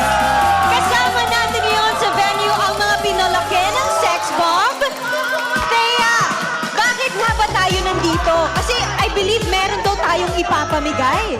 Earlier, we told them permanent na yung get out emote and game. And syempre, merong merch na ipapamigay na kasama. But before that, di ba, meron muna tayong syempre simpleng dance challenge. Yan! Kasi meron tayong mga steps sa ating Get Out Dance Challenge. Pero dapat ata, samahan tayo ng ating mga superfans ngayon. Tama, let's give them the floor. Nasaan na ba yung mga pinalaki ng sex bomb dyan? Wow! Mga boys! Grabe. Kuya, anong pangalan mo? Harold. Harold! Pinalaki ka ba ng sex bomb? Yes. Spaghetti. Sinong kasama mo dyan? Syempre, di ka papatalo sa introduction na yon, diba? What's your name? Mike! Mike! Pinalaki ka rin ng sex bomb. Nakita naman na mas malaki ako. Kuya Mike tsaka si Harold. Harold, isa munang get out dyan. Get out! Syempre, si Mike hindi magpapatalo sa energy na yon. Kailangan mas malakas, mas high pitch. So, 1, 2, 3. Get out! Ready na sila! Energy! Thea, ready na talaga sila! Game na! Ready ka na sumayaw? Ready na. Alam mo na yung dance steps? Basta alam ko na. Basta yun! Sabay na kayong dalawa! Okay! DJ, music please! Get out! Maglaro tayo, di kami patatalo. Maski duo o trio, kahit 5 man pa kayo. Kahit pa sabay-sabay, ang kalaban sasablay. Kung mag-rock ang pambilis, sure na wipe out! Get out! This will be 100, Grabing energy! Galing! Ang galing! Ako napabilib nila ako, no? Kasi kahit hindi tayo nag-practice, alam na alam talaga nila, Thea. And of course, dahil sa pagsayaw na yun, meron silang matatanggap, right, Odin? Yes! We have loot bags! MLBB and Sex Bomb Yes. collaborations. Thank you so much, Kuya Harold. Tunay kang pinalaka ng Sex Bomb. Laban-laban o bawi-bawi? Laban-laban hanggang sa dulo. At syempre, merong laman itong mga loot bags natin. So let's pull them out. Merong shirt ng emote na get out. So once again, let's give it up for Mike and Harold. Wow! Kaya naman sa ating mga super MLBB collaboration dance at i-post nyo yan for a chance to get MLBB Diamonds. We can't wait to see your entries at makisayaw na sa loob ng MLBB. Once again, this is your very own Odin. And say but before we end this, isa pa. Get out!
what you bring to the table that matters in this league.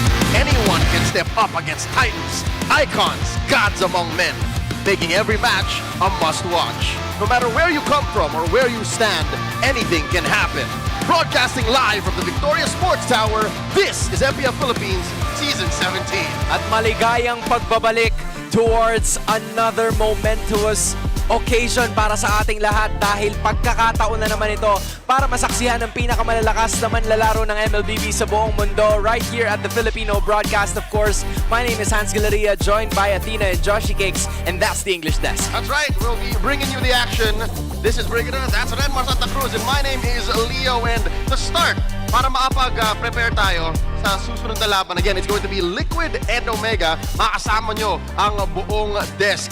First up, a quick recap. We did see ONIC sweep APBR, but we're looking forward now to this next match.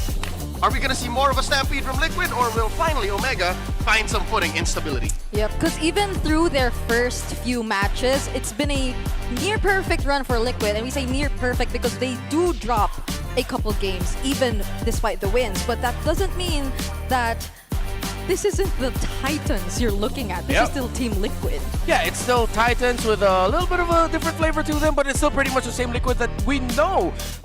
It's difficult to look for now stability in Omega now that they're going to be going up against a team like Liquid. This is the most difficult test for any team looking for stability. A team that looks to stampede. Yeah, most especially pagdating ng mga nakaraang break na nakita natin, we saw glimpses of brilliance mula dito sa ONIC Philippines. And for Team Liquid, that has already developed what seemed to be a really good standing for them over the first 2 weeks. Di natin alam, baka mas lalo pa sila mag-improve ngayon. Sa kanila naman katapat, let's see kung magkakaroon ba ng huge improvement. Stability-wise, kailangan na strong foundation talaga dito ng Barangay or ng Smart Omega. Knowing that they won their last game or last match against TNC, ngayon ay ultimate test of how stable they are. Dahil after nilang manalo, nagkaroon ng break, tapos yung kalaban nila, Team Liquid Philippines, top 1 ng standings. Let me raise the stakes. What if malaso ng Omega yung Liquid ngayon? Again, you mentioned top dog right now, apex of the food chain. Hindi ba ito yung best way for Omega to find their footing? Kasi parang natalo nila yung top eh. Di ba parang balik sila sa last on form? You know what I think it is? I feel like this is a match na feeling ko marami silang matututunan, but the best part of it is that pwede nilang makuha yung natutunan nila and applying it right away. This is a good opportunity for them to shock the back-to-back champions, and if they do, you know, confidence is off the roof. Speaking of natutunan, yung bagong salta sa Barangay Omega, their roamer Perks was a former member of Team Liquid Philippines, so he may be bringing some lessons over to this matchup that could help the Barangay, again, do the almost impossible to beat Liquid. Diba? Ano sa tingin nyo yung pwedeng ma-share kaya ni Perks? Well, nakita naman natin yung experience and as well as yung capability niya na ma-inflict nga yung lessons na natutunan niya from Team Liquid papunta sa Barangay. Baka siya yung laso na inaantay for that stability. Or pwede nang sabihin, kilala niya na yung Team Liquid. You know what? Kilalanin natin si Perks. I think we are gonna have him on a quick courtside interview. Let's go ahead and listen to Perks. MPL PH right here at the Barangay Smart Omega booth. Ngayon ay kasama natin si Perks Ziva. Perks, kumusta naman? Kasi ngayon ikaw ang aming tinitingnan dahil katapat mo ngayon ang iyong former teammates. How are you today coming into this match? Excited. Excited po ako ngayon dahil makakatapat ko na po yung mga dati kong teammate. Kinakabahan ka ba? Hindi, kasi masaya akong makakalaban sila. Wow, mukhang excited ka. Pero balikan muna natin, Perks Ziva. Parang nung mga nakaraang linggo kasi nakita natin na meron kayong ups and downs. Ano ba yung mga ginawa nyo during the break? Una po, nag-enjoy muna kami time sa family. Tapos after po ng pagbalik namin, nag-scrims po kami. Tingin mo ba ready na kayo kaharapin ang TLPH ngayon? Opo, ready na po kami. Sobrang bilis ng sagot, hindi siya talaga nag-isip, no? Pero personal ba tong larong to sa'yo? Kasi former teammates mo sila, ano sa tingin mo yung maaambag mo sa team mo ngayon? Kasi syempre, alam mo yung mga sikreto nila. Siguro din naman po siya personal, Parang, siguro maambag ko lang yung alam ko yung parang ginagawa niya sa early game. May natatandaan pa ang konti. Okay. So may insights ka with your former teammates. Ano ba yung mga favorite mo na memories with TLPH? Kasi you've been with them for how many seasons? Like 2 seasons? Siguro yung sa MSC kasi daming pera na nilibre sa akin eh. Tsaka ang dami namin kinain nun eh.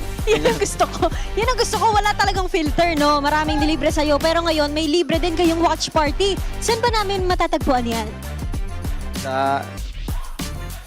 Sa ano po? Sa MPL PH po. Okay. Meron silang watch party. Makikita nyo yan sa venue sa ating gilid dito. Puntahan nyo yan dahil makisaya kayo sa mga fans at supporters ng Smart Omega. Pero ngayon, parang gusto ko daw kasing makausap ni Daddy JP on the other side. Thea, kumusta kayo dyan? Oh, then thank you for inviting us to the group call because I'm here with world-class roamer of TLPH, Daddy JP. So, narinig mo yun, Daddy JP? Kanina kausap si Perks and now you're facing your former teammate. I wanna ask, meron ka bang mga memories na naaalala about sa kanya?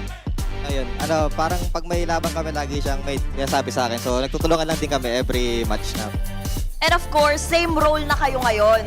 Parehas kayong roamer. Ano yung mensahe mo para sa kanya facing off on the match later? Ayun, di mo tayo bati Perks. Hindi mo na bate. And of course, meron pang mga watch party ang for TLPH. Saan ba makaka-join ang ating cavalry?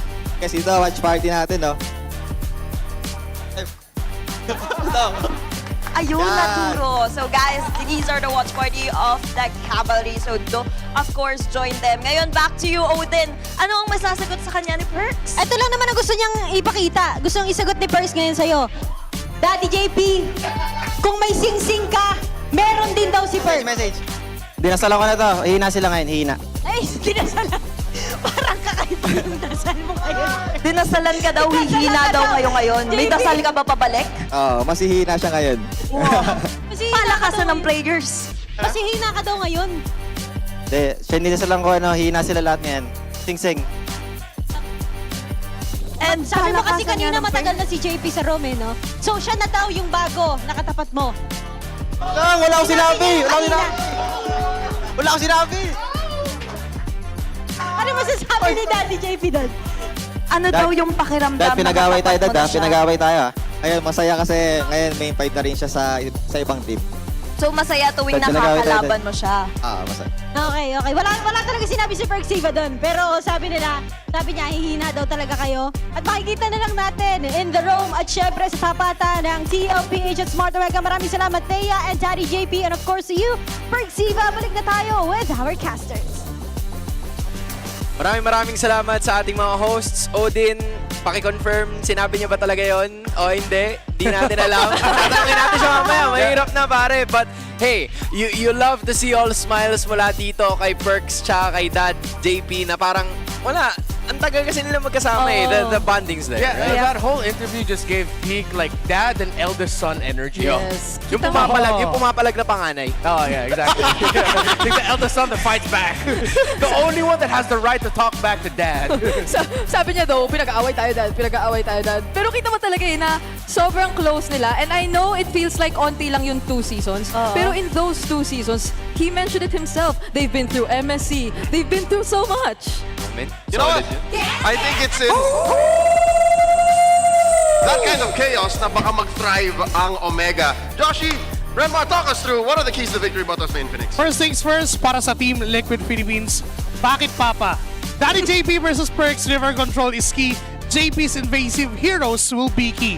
Hylos, Khalid, Hilda, all of those must be in check if you are Smart Omega. It's either you get it, you ban it, or you figure out a way kung paano mo lalabanan yun. You know, this matchup between JP and Perksiva, it's Valentina versus Valentina. I am you!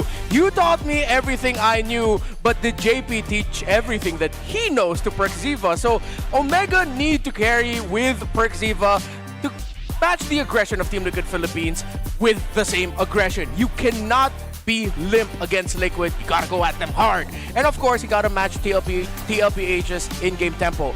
I don't mind if this game is messy. I don't mind if both teams are just constantly looking for trades early on. Because if one of them are just gonna play defensive and hold back, that's not gonna be the type of game Perks or JP wants. Exactly. If Team Liquid Philippines plays it fast, you play it fast also. If Team Philippines will play it slow, steady through steady QT zero. Yeah, exactly. Whoever your dance partner is, make sure you follow at the same tempo, that you guys Yes. are communicating, that you're on the same level of things. Kaya pala sumayaw sumunod. Exactly.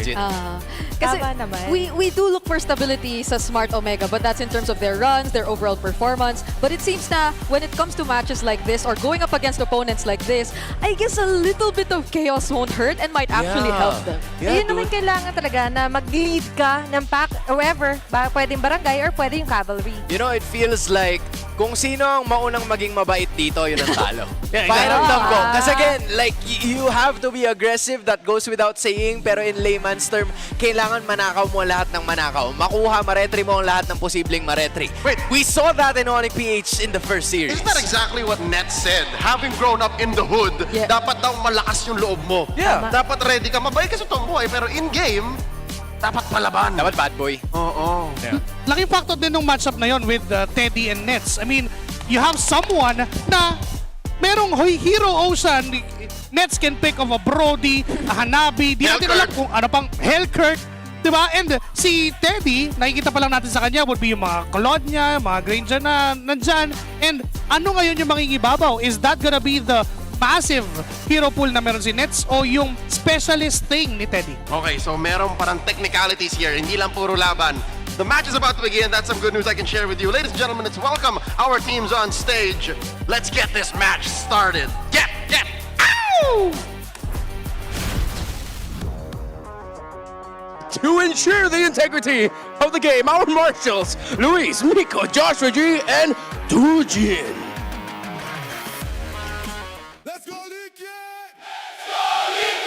All everybody make some noise, y'all know who it is!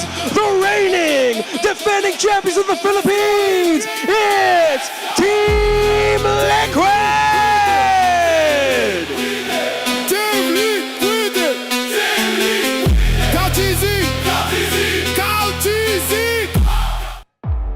And seeking stability to topple the Titans at the top, Barangay Magingay para sa Smart Omega!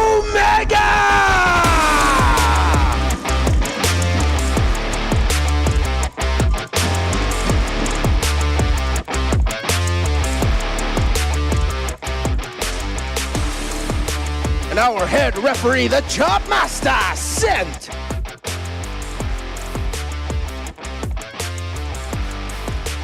And the head coaches for our two teams. Please welcome to the stage Coach Snap and Coach Lembot. Super fans, ito na ang huling laban ng first day ng Week 3, Magingay!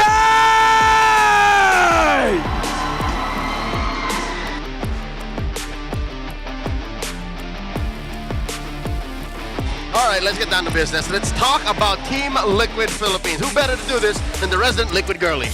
Yep, Liquid. I was supposed to say Liquid Girlie. Team Liquid Philippines, who still as consistent as ever. Shocked a lot of people despite the changes in their roster. Been through Daiki and now Teddy Cutie, who I think poses the biggest question, especially as we discussed heading into this series. Could there be something new that we get to see from their goal laner, or will Netski outweigh them in terms of this one? I have about a dozen questions for Teddy. But for Omega, though, they're at a place wherein I don't want to ask. I just want them to show up. Yeah, Omega, you are 5 dudes going up against the 4 horsemen and Teddy. I will acknowledge that now. Someone in Omega needs to step up as the bona fide star. These 5 names on Omega, they're dependable. James, Ryzen, Mingwin, and Perks. And Perks. Netski. I completely got derailed by my own train of thought there. They are all dependable, but someone needs to be the one to show up and say that I can carry this team, this game on my back. Yeah. Although I do hope that we do see a similar, I guess, playstyle from them as what we saw from them against TNC, because that day we got to interview Ryzen and he did seem very confident about the team heading into the match, and we saw that same level of confidence when we spoke with Perks. He answered in less than a second, I think. When he was asked if you're ready to go up against Liquid, he just said immediately, yes. Yeah, and this is not personal to him. Again, it's just another Friday. Yeah. So Omega are not looking at this as like a big thing. It's not like this big monumental match. Again, these are just the defending champions, the 4 horsemen and Teddy, that they have to go through, serving up possibly their first loss in the season. No big deal for Omega. But first, before we begin, let's go ahead and listen to the Smart 5G ping test. before the match.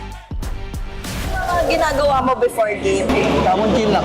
Maliligo. So, minsan lang, once a week ganon? Once a month. Pero nagsasabon ka naman doon, no? Hindi pa. Tubig lang. Ngayon, nagtutuloy sa mat na ako kasi summer. Ligo kaya si Sanji before this game? Do you think Sanji took a bath? Yes or no? So guys, answer in the comment down below, no? Kung sa tingin nyo naligo si Sanji on the following game. Ayun po mga kalokon. Dami. Basta ka na, Perks? Kumain ka na ba? Kumain na ako. Okay, favorite mo yung kinain mo ngayon bago mag-start? Perks, balita ko, makulit ka daw eh. Anong ginagawa mo bago matulog? Tatanggal lang ano. Ba't wala ka doon sa loob? Saan? Yung ano. Hindi ka nila sinal. Parang di nyo ako kampingan. Laban-laban o bawi-bawi? Laban-laban. Yes, yes. Hindi ka pinalaki ng sex bomb. Kaya di pa mapaalam po, alam ko dun eh. Hey, I don't think Sanji was born when the Sex Bomb girls were, big for the first time. But real quick, again, Perks has proven that this is just another day in the office. Yeah, I wonder what his highest BPM is ever gonna be. Oh yeah, we get to see it now for reals. In this series, because the way he speaks, the way he just presents himself, it feels very nonchalant. Yeah. And you're gonna have to find a good balance of that nonchalantness with proactivity. So Liquid will pick up Flying Cloud as the first choice, and similar to what we mentioned in the previous series, I think Team Liquid acknowledges that Omega are ready for a fight. They're ready for a bloodbath here. It's gonna be a lot of trades early on, and a lot of importance as well into James and Sanford getting back to the map very quickly. And that shows in their stats. Again, it just showed for a brief moment there. Again, 5 seconds to take the whole spider web graph in. But if you look at Omega's stats, despite them having a rocky start, again, just one match win in Season 17 so far, they're a team fighting team. They have very good first blood rate, very good KP. Lord take rate, if I'm not mistaken, was higher than Liquid, weirdly enough. So that means... Is it not? No, it's because of that game that they had against TNC in Game 2. They kept taking where him. It was so long, they ended up getting 4 or 5 Lords in the end. So the stats are kind of skewed. Yeah, they're skewed because of that. Was that not the longest game? It was the longest game. It was 31 minutes. In the season so far. Yes, that's so, why. There you go. In case it does get messy, then how is Teddy gonna stay steady? Yeah, that's where I was going, by the way. Okay, perfect timing. Predicted. 21-5-20. So in all 4, because it's been 4 series, right? They played 4 series. He's only died a total of 5 times. Yeah, he roughly has a total KDA of like 7 or 8. Yeah, because even, if I recall correctly, even in games where they're behind, you don't really get to kill him as often. Yeah. I mean, I think it's because he also acknowledged that with the 4 horsemen that he's with, similar to Savero with ONIC PH, he has one job: get the farm and don't die. Yeah, protect yourself at all times. Yeah. But here's the thing. The current discourse is, especially for those Teddy skeptics, are his hero pool is very specific. I don't want to say he's a one-trick or his hero pool is shallow, but again, as mentioned in our big 6-man discussion, for, 3 heroes specifically. Moskov, Carry, Ranger. Claude. Claude, yeah, That's why I'm like, no, he hasn't played a Granger. Yeah, right. Yeah, no Granger game for him just yet. And this is the series that we were talking about earlier as well. It was the Game 2 Fredrin he had. He was up against the Fanny of Zyda, and he just kept getting objectives. So I think for Omega, now that you know that you're going up against a team like Liquid, you gotta start taking a page from the book of Aurora and earlier from ONIC. I think the Baksha would suit them very well. It would allow them to be aggressive, and it would also give them the stability that they want in the jungle. And Ryzen is one of those guys who is good on Assassin, but better on utility. Yeah, it was in Season 8 when he first really popped off. When he ended up replacing KLPJ in the main Omega roster, it was him showing up with heroes such as the Baksha that made him such a dependable pick for Omega then. Yeah, and I know Mingwin is the captain for Smart Omega this time, but in-game, especially after their series against TNC, it does feel like Ryzen oftentimes is the guy to lead. Yeah. Despite him being on, he had a Fanny game, right? He had like a. He played Fanny. He played Fanny once, but it does feel like his role is much bigger when it comes to the in-game decisions that the team actually goes for. So. Hey.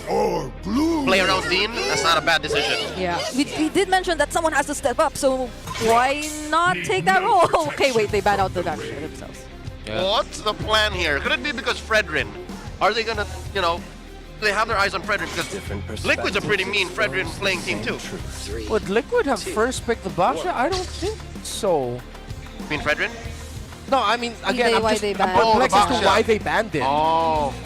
I Maybe they're the ones who are hyper fixated on the Fred. Yeah, which is again maybe. difficult to roll into a Baksha. Yeah. All right. And again, we acknowledge you take out the Marcel, you take out the Fanny. Oh, with the Freya gun. You have to consider that Omega and both Liquid, they both have the chip option that could come out later in the draft.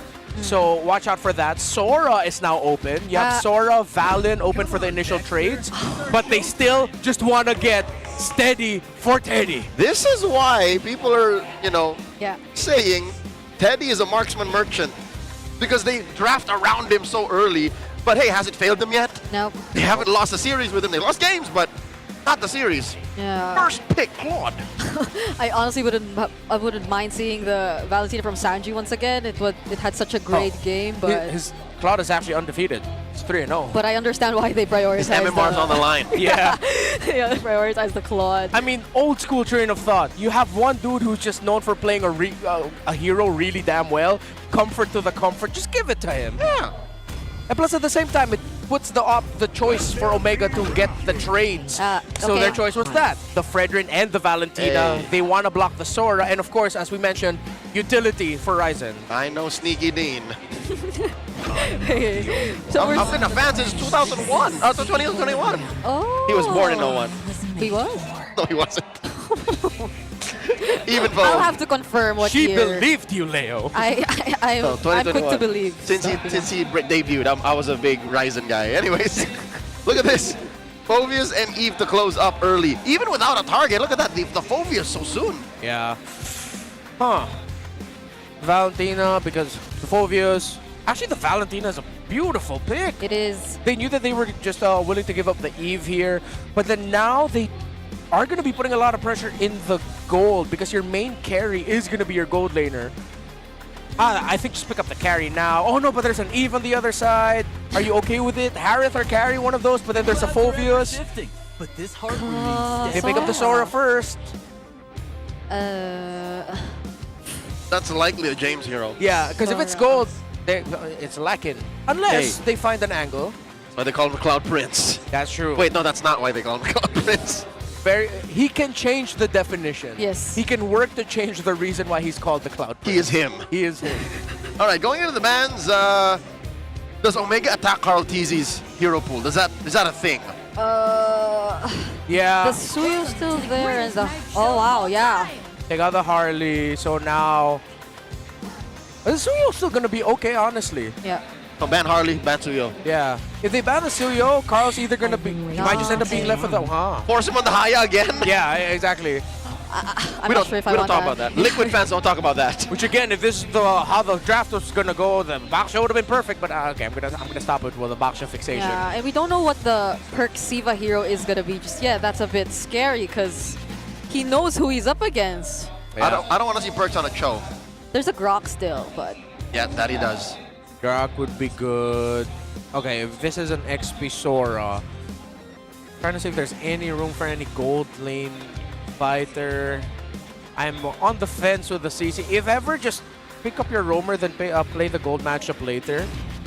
If the okay, if they ban the Suyo, Carl might end up either with a Leomord or a Uranus jungle. If Omega's going the way I think they are, they can go gold laner, whatever, reveal where the Sora goes on red 4, there, and then close up with chip red 5. Yeah. Just dogpile on that Leomord. Yeah. oh, but they kill the Khalid. It's roam first. I think Liquid has to decide whether they're gonna go either something like an X-Borg or a Uranus. NVM. Yeah. There's no chip here. Yeah, because what are the other utilities? Wait. Definitely not the Akai. There's a Valentina on the other side. Wait, what if there is a chip? No, never mind. No, still Leomord, still Leomord. Okay. JP. Yeah, what does Daddy play? There's a Hylos, Hilda. Yeah, you still have a lot of your old favorites. Gatot. Yeah, they're Hylos. Hylos missed. Still safe. Okay. Okay, Nets. What's their gold? I mean, this is why I wish they picked up the carry at Red 3 instead, because the carry would have been perfect for them. But they banned the yeah. So, Yeah, it got banned out, so now Oh, let's go. Okay. Oh, here we go again. See if it works out this time. You know what? At least Hanabi sees play without needing the caveat of a Lolita next to her. Yeah. So she's that legit of a threat. I'd say like what? Low B, high C tier hero in competitive play. But and at least she stands on her own 2 feet.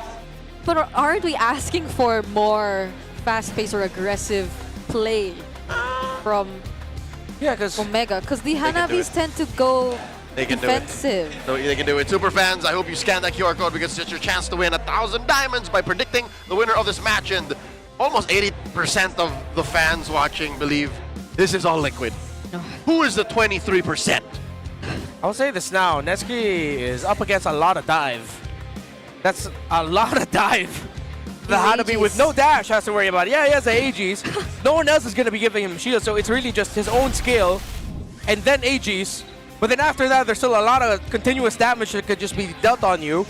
They don't have like traditional bursts when you think about it for Liquid, unless it gets to the super late game and then the Eve starts blasting them. But a lot of questions about this Hanabi. Here we go, game number 1. Can Omega turn the tides? Early start. Omega, look at this. Oh, Sanji! Oh, isn't this the best start if you get to force out something, but Sanji doesn't use the flicker? The chef ain't having any of it. Oh, at least they forced the revitalize out of JP. Yeah, that's a little something. So, whoa, okay, he wants the AGs fast, so it's actually pull yourself together on a fighter emblem focused Hanabi. Oh. Yeah, makes sense. Just quick access to the AGs, which he already used, so that he actually used it to be aggressive in the duel in the lane against Teddy. So you can use it that way in the laning phase, but I wonder when it comes to the team fight, because you have to be very cautious about your position. You just can't keep going in. There's a Phobius and a Leomord. But okay, at least so far, Netsuki's handling the laning phase. Yeah, I think it's because Teddy, again, didn't also expect that Netsuki would just pop the Aegis real quick so that he could play aggressive early on. A great little decision there by Netsuki. And he's going to be continuing the trade. Teddy's around 50% and Netsuki's healthy. He's handling this laning phase incredibly well. Not a clear win, but on his way to a technical knockout. If he can send Teddy home, take that laning off of timing, then should be good. Omega are taking care of the early game very well. Yeah, and look, it's actually a Warrior Boots rush for Netsuki. He's just going to keep this up. This is like every Hanabi have faced off in RJ, and I don't mean that as a slight. I mean that as a compliment. No, because they did say they're ready for Liquid.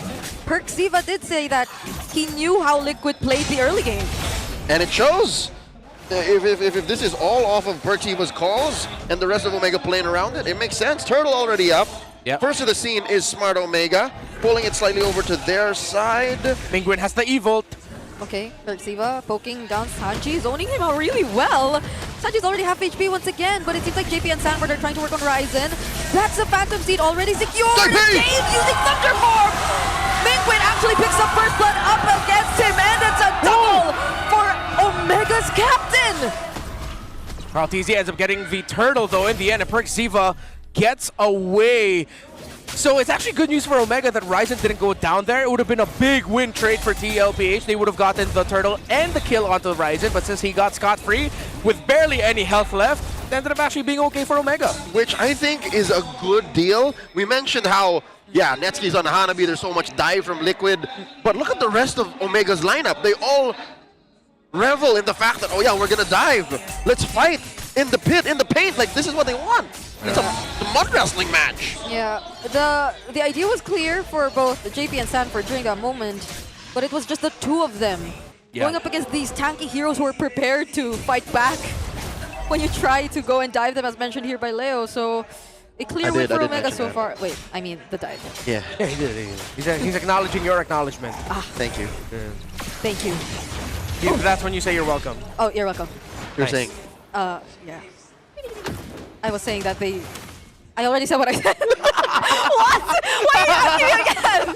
No, it's just that Omega's doing the same thing. They're going around in circles, playing that same will they, won't they? Yeah. And really, the only real payoff was a turtle fight. That was the only real trade in this, 4-minute game. Yeah, good use of Barbiel actually by Carl so that he could get the last hit on that gold crab. Oh no. Was getting contested, but yeah, Perk Siva's rotations are man-marking Liquid really well. Again, acknowledged with the interview. Oh my goodness, Sanji couldn't do... That was okay. And now I'm starting to believe that Perxiva has them all read out. The diver gets dived. Yeah. I mean, I asked for someone to step up, and it's not just the entire team is stepping up, but also Perxiva again. Yep. He did say he has that bit of stock knowledge still there about how Liquid like to play the early game, and it shows. This is what you want, Red Bar. And it's always Sanji. We're gonna be stars. I like that. Okay, Turtle up already. Liquid, weirdly enough, despite being down 2,000 gold, first of the scene. JP with the pull. Okay. JP all alone here as Ryzen and Mingwin might try to burst this down. Sanji will be arriving and Carl TZ too with the Phantom Steed. Here's the original real-world manipulation. Ryzen being zoned out, but they're trying to focus on Hero and Carl wins the retry battle. There goes the Thunder form, but the damage is not going to be enough. Now Sanford going for the chase. It's Perxiva he's trying to go for. Raging Sandstorm out, and Liquid will just secure the turtle. Ryzen wasn't even able to get the retry off. Might have died just a little bit right before the turtle came up. But that was just all gold things, and Team Liquid Philippines handling that well. Sanford, even though he got blasted by James early on, James was forced to use his ultimate and the Thunder form in the EXP lane, which meant that they lost a lot of the damage that they could have dished during the turtle itself, because James was too preoccupied with Sanford in lane. That is one of the most difficult parts of playing a Fredrin jungle, is sometimes there are some positions you can't get into. Yeah. That's just mainly the weakness of a Fred into an Eve. And again, you can't beat the original. Sanji beat Penguin to the punch. The box came up first, so Omega, get a reality check here. Cut down that lead to 1,000. Okay. Both XP laners dueling again. Down the bottom lane. Could have been close for James. Yeah, really good handling of the trade here. By the way, at one point, former teammates as well, James and Sanford. Yeah. Not exactly the same lineup, but both Liquid boys, or Echo. Oh. Guess he sensed that there could have been a rotation down bottom. Oh, Oh, there you go. That's the rotation we're talking about, but this time it's on to James. Carl TZ helping Sanford as he uses the Thunder Form clutch to escape. Damn good escape there, James. Okay. Woo. Great rotation by Liquid, answered really well by James. I thought he was out for. Shifting skies at the nick of time saves him. Wow. I thought well, yeah, the cooldown's relatively low too. Yeah, because you remember he used it to push Sanford, 40 back in, but yeah. Last turtle coming up, upper quarter. Okay, so for the first time, the gold laners are forced to join the fight. Yeah. How has the early game translated for Netsky? He's been bullying Teddy this whole time. Yeah, we're gonna see it here in terms of the goal. They it's a slight lead here for the Hanabi up to the corrosion site already. Okay. Yeah, Perxiva, Mingwin, and James actually holding really good areas. Yeah, Sanji couldn't even cross just yet, but already Sanford's trying to start up a fight. Carl TZ already using his Phantom Steed and the Glorious Pathway as well. There's the Raging Sandstorm, but it's not going to make it in time. Carl TZ still secures the Retribution, and Liquid are now chasing after Omega. That's the real world original. The OG. The original. The OG. The OG. Okay. Mingwin didn't even get to cast it. He didn't even get to No cast dash. it. Oh, Abraser's Wrath from Ryzen! That's keeping him alive! He's still alive! Perxiva goes in! Okay, Sanford once again, Infernal Pursuits. Carl TZ doesn't have the Phantom Steed anymore, but Teddy Cutie all this time, he's just been taking turrets! Yeah, focused on the job, has a kill under his belt already. He knew that he didn't need to join in that little trade, so they are able to break down the tower in mid. You hear the Omega crowd trying to cheer their team back to fighting form, as Liquid are on the verge of another big win on the way to a stampede if they can find that, but it's still a close game and Omega can clap back. Could this have been a 7-minute speed bump to start the stampede? Because that seems to be all it took. Omega are not dealing enough damage. It's all in on Netskin. We just saw right there. He could have gotten 3 hits off of 3 dudes. It just wasn't enough. Are we waiting for that third item? Yeah. Will that change it? So far, too, Ryzen has lost all the retry battles against Carl. Again, Liquid understand what you need to do up against a Fredrin and objectives. Just get someone on him so that he can't dash in. And then if ever you dash, him trying to dash out actually just bumps into you. That's why sometimes when you see Team Liquid Philippines collapse on the Fredrin, they're sharing the same pixel as him so that the dash can't be used to get away safely. They're not just on him, they're in him. They're in him. That's how bad it is for the Fredrin. Because no, as funny as it sounds, the proposition between in and on, he can't hit you with the Appraiser's Wrath, especially when you're on top of him or behind him. Yeah, he definitely needs a bit more help, but again, the question is where will the damage indeed come from? It's a duel between Carl and James, but Carl! He's gonna win this duel! Goat things, man. Goat things. Even under tier 1, James had nothing on Carl. What was James building? He had, all right, he barely had any defensive items. Oh no! Carl! Oh, Mingwin claps back, finding Carl. How is he there? That's what I'm looking for. That's a constant fight. And look, Sanford now going forward. Okay, quick sound guard canceled out there by the Dark Wave. Flicker forced out too, but I'm still on that kill by Mingwin. He was in that bush all by himself, and Carl was at like half health. Yeah. He knew that good read by Omega and specifically Mingwin to get there, knowing that maybe that's where Carl wanted to go, and he read it out perfectly. Yeah. No deaths yet for the captain of this new form Barangay. Lord up. Ryzen still getting his purple buff. Carl, he's not going to go to the orange. He's either going to go straight to the Lord or go for his purple first. Let's see. While Neski's down bot split pushing, splishing. That's a new word. I can use that. It makes sense though. It sounds cute. Yeah. NGL. Thanks, I appreciate that. Okay, so that's a slow push by Netsky down bottom. He will be trying to join the fight. Oh, but they get the dungeon after all. Brixiva already very low. Glorious Pathway already used. There's the Dark Wave. James trying to find the target, but he gets bursted down so quickly. Carl already very low on HP. The flicker stuck from Brixiva, but the retribution still. Carl TZ wins it out. A double for 40. A flicker from Mingwin, but the oh my God! Still not gonna save Sanji from the captain of Smart Omega. And here comes Teddy. He's gonna shut down that Valentina. Oh, Netsky's running out. MPL on Carl. He's gonna take Netsky. He's under the turret, but once again, the GOAT.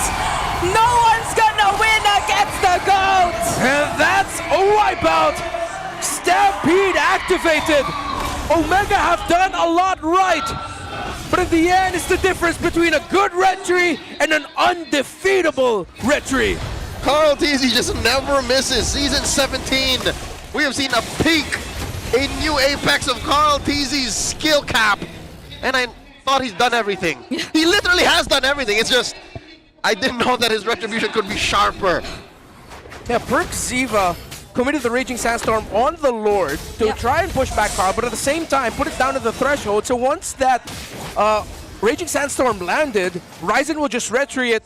But in the end, Carl still somehow got it. And you see here in a lot of these fights, a problem again for the Hanabi. All of this dive, I was talking about it earlier. Yes, he has the shields. Yes, he has a strong front, but without it, he's at risk. Oh no! Okay, 40. Trying to get to Sky Prince. Okay, the Cloud Prince. Okay. Okay, he's fine. The Sky Prince is someone else. And this is why in the original lore, Hayabusa picked Kagura. Where's Kagura now? Not Don't say that. He has been picked less compared to Hanabi, so that's fine. Say that about Hanabi. But you see why? It's a long discussion with Netsky. I didn't know you were a Hanabu, bro. Hanabu? A Hanabi fan. Oh. The Hanabu. The Hanabus. I didn't know they had a name. There's a lot of them. I just came up with it. It's official like now. Splish? Let's not revisit that. Short notice. So, at least there is some sign of life from Netsky. You can't count him out. He's on his way to... What is that? Is that a Malefic gun or a... Yeah, I think it's going to be a gun. See? So he could deal the damage, but... But he's so passive. This is not the Netsky. Well, I mean, he can't be proactive as It's a the Hanabi. nature of the hero, I think. He's like, okay, I get dived on, I bring out my ultimate, pop up my shield, try to go back a little bit, basic attack, and then if I have a Phobius and a Leomord on me, I'm praying. Are we looking for a big Higanbana? Well, since this is a dive comp you're looking at. If he can somehow time it with the entry of Carl, JP, Sanford, and Teddy, yeah, that's a massive Higanbana, but that's a really difficult one. He threw out a couple, but none of them landed. A two-man Higanbana, I think, would be a great deal. That's a bargain. He did get a big two-man Higanbana, but in the end, Carl still ended up winning the retry. It was, I think, Carl and JP or Sanford that was caught in it. But even with them in it and sharing a lot of the damage of the petal bounce, it barely took them down low. Okay, so maybe, if Omega can make it far enough and Ryzen is at par with Carl TZ's EXP, then maybe the retry battle becomes fairer. But not right now, I think. The second Lord, no question, goes to Liquid. It's a two-level gap. Ryzen can't win a retry battle right now. No way. So quick. Oh no, Brixiva! All right. Yeah, had to use the Raging Sandstorm to get away. But Daddy JP says we go for the chase! The Infernal Pursuit's actually caught up, but then there is a response from Omega. Not going to be enough to punish Sanford just yet, though, as Carl TZ2 just chasing after Ryzen, surprisingly. And Teddy with the Blazing Do It! So close for Liquid. Look at Kenneth Barro. Look at Netsky. He's in the base. He's just split pushing. Can he do it? What is he doing here? Okay, he still has the Aegis. JP could not match the done stun. for him. Okay, Yeah, he's and done. It's oh, this is sad. You're He's just buying watching time. Netsky go down. You know what? Unpopular opinion, I think that's worth it. If Omega survive, if Omega don't die to this Lord right now, I think it's worth it. But Mingun has to desperately get that real-world manipulation from Sanji, so he has more damage. They're lacking damage without the Hanabi. Mingun! And now they lose that base turret in mid. Phantom Steed already used. Now they're gonna fight again. Not afraid to do it, even under the turret. There goes the real world Cartesi once again chasing. Two members in the back lines, but it's not gonna be enough. Oh. Okay. Okay. All right, as we can see on the stage. I think Yeah, that was called on the side of Omega. I believe it was James who called it, as we see, as we last saw the screen in the arena. Yep, and it was honored by our marshals. So this is regulation pause. It's not a freak of nature pause, folks. This is all under regulation. This is to protocol. But you know, I take it back. Timing was really bad for that sacrificial play down bottom. Yeah, it really was not worth it. They needed the Hanabi for the defense. But is there a way for Netsky to run away? Nope, that's the sad thing. Because of Clouds, even if he said, okay, this is enough, he should have left way earlier. He should have left the wave. Yeah. And then just went back to the D. Yeah. But I think at that point, he realized, oh, I'm not getting anywhere. I think I'll just try to commit to this and try to buy time. He committed to the bit. Yeah, he committed to the bit. Which, at that point, I think he realized also, was like, oh, I need to... It would look worse for him if he just decided to try and run away. Without, at least he got a tower. He got a tower. He got half the deal. Yeah. It's just he got the bad half. Yeah, he made Sanford and JP take a lot of damage, although he didn't kill them. It's just like, Okay, folks, just a quick reminder. Liquid is in the base as we hit the pause. And if I'm not mistaken, Netsky is like 12, 13 seconds off. I don't know if that's the best hero to do that though. Because like, there's literally no way out if you do that with the Hanabi on an Aegis. yeah. The only other worst hero to do that with is a Granger. Yeah. The only way that'd be worth it is if somehow you could recall Winter Crown and the recall doesn't stop. Chop Master says it's go time. We're still inside the base. Lord still up, and ladies and gentlemen, that's all she wrote. Game 1 goes to Liquid. Yeah. All other members of Omega already went down. And Mingun all alone without the real world. There's not much you can do on that Valentina. I will say this now. I know a lot of people are probably going to say, oh, it's because of the Hanabi. Carl won retries, man. That is my underlining thought for this game. Carl won retries. Okay. To be fair, Carl wouldn't have won those retries so easily if it wasn't for the rest of the team playing well. Yeah. They put him in a position where Dean was compromised. Yeah. Every single time. I can't say the Fredrin was not doing his job. It's just, it's really difficult to get in there. Because even this play you're seeing right now, even the first turtle, which did not entirely favor Team Liquid, you see that they just wanted to keep jumping on Ryzen. Yeah. This is what I was talking about earlier. See how Carl is just doing everything he can to stand on the same pixel as Ryzen. Yeah. And I think Ryzen just either missed his retry or decided not to commit it. Because he was still alive when the turtle was already at the threshold. There, in the end, it was just, before this, we saw the massive blazing duet by Teddy. Oh, no, it was this one, right? Perciva and James tried to jump, but then at that point, Teddy had so much farm. Just well played, the center of the map by Liquid. They even wanted to ride the flying clouds last minute. This has got to be a Carl game. There it is. Yeah. Our Game 1 MVP, none other than the GOAT himself. It's Carl on a limb. I think that's an impression of riding a horse. How many 3-1-5. times? Oh my goodness. Yeah, and the craziest play that he did for Under me the was turrets. under the turret, up top, onto Hanabi, because he knew that if he got the kill onto the Hanabi, he'd be able to regen through a killing spree, so that even if the tower hit him, he'd still be alive with just a sliver of health. That was crazy. Yeah, he had highlights all over the map. Down bottom against James, up top against, as you mentioned, Netsky. and a few other members of Omega, and every single objective fight was a highlight for Carl. Oh Folks, my goodness. Did I hear that right? If I'm not mistaken, Yeah. congratulations to Carl and the Liquid for taking game 1, but Did I hear that right? this will make sense in just a bit, but Sex Bomb Girls are in the building. Oh, Are they really here? Yes, they are. Oh my gosh! Where are they? Over, yay. Behind the... Yeah, I mean, you all saw the same game. That's the analysis for you. Get! Ow! Yeah, and Brigitte is going back. Oh my God, it's them! It is them!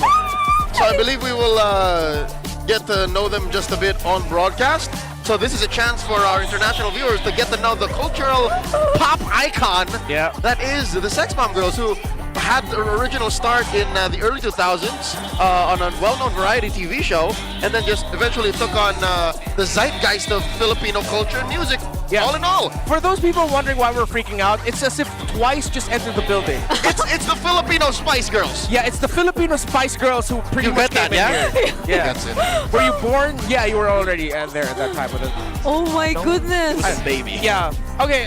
What little bits of analysis else can I say? I think that was pretty much it. Filipino Twice, Filipino Spice Girls.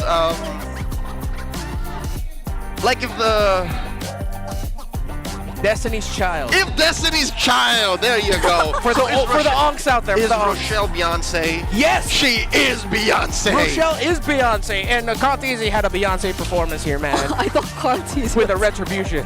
Carl Tizzy is my Beyonce. Okay. I thought he's suddenly part of them now. Oh my gosh, are they leaving? Better Please not. don't leave us. No, don't leave us. This must be painful for Mingwin because he was playing his heart out. Yeah, that's true. Especially that last moment where he just needed to get the Eve's hold. Carl Tizzy was standing in front of that Valentina playing man-to-man defense saying, no, you take mine. Yeah, because he knew that if Mingwin decided to dash into the box, the area of influence of Liquid, then it'll just be an easy takedown onto the Valen, or you're going to force resources out so that it's going to be easier to dive the Valentina later on. You saw it here again. It was an unfortunate loss for Omega because they handled the early game so beautifully. Yes. What we were mentioning earlier, Perk Ziva's knowledge of Liquid early game formations showed up.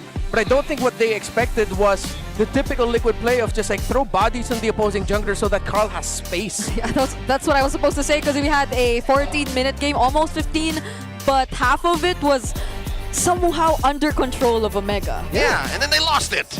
I guess that's the part that Perks hasn't figured out. Sip Purified Water is filtered through volcanic rocks for a crisp, clean taste that quenches like no other. Quench that thirst. Wait, where am I?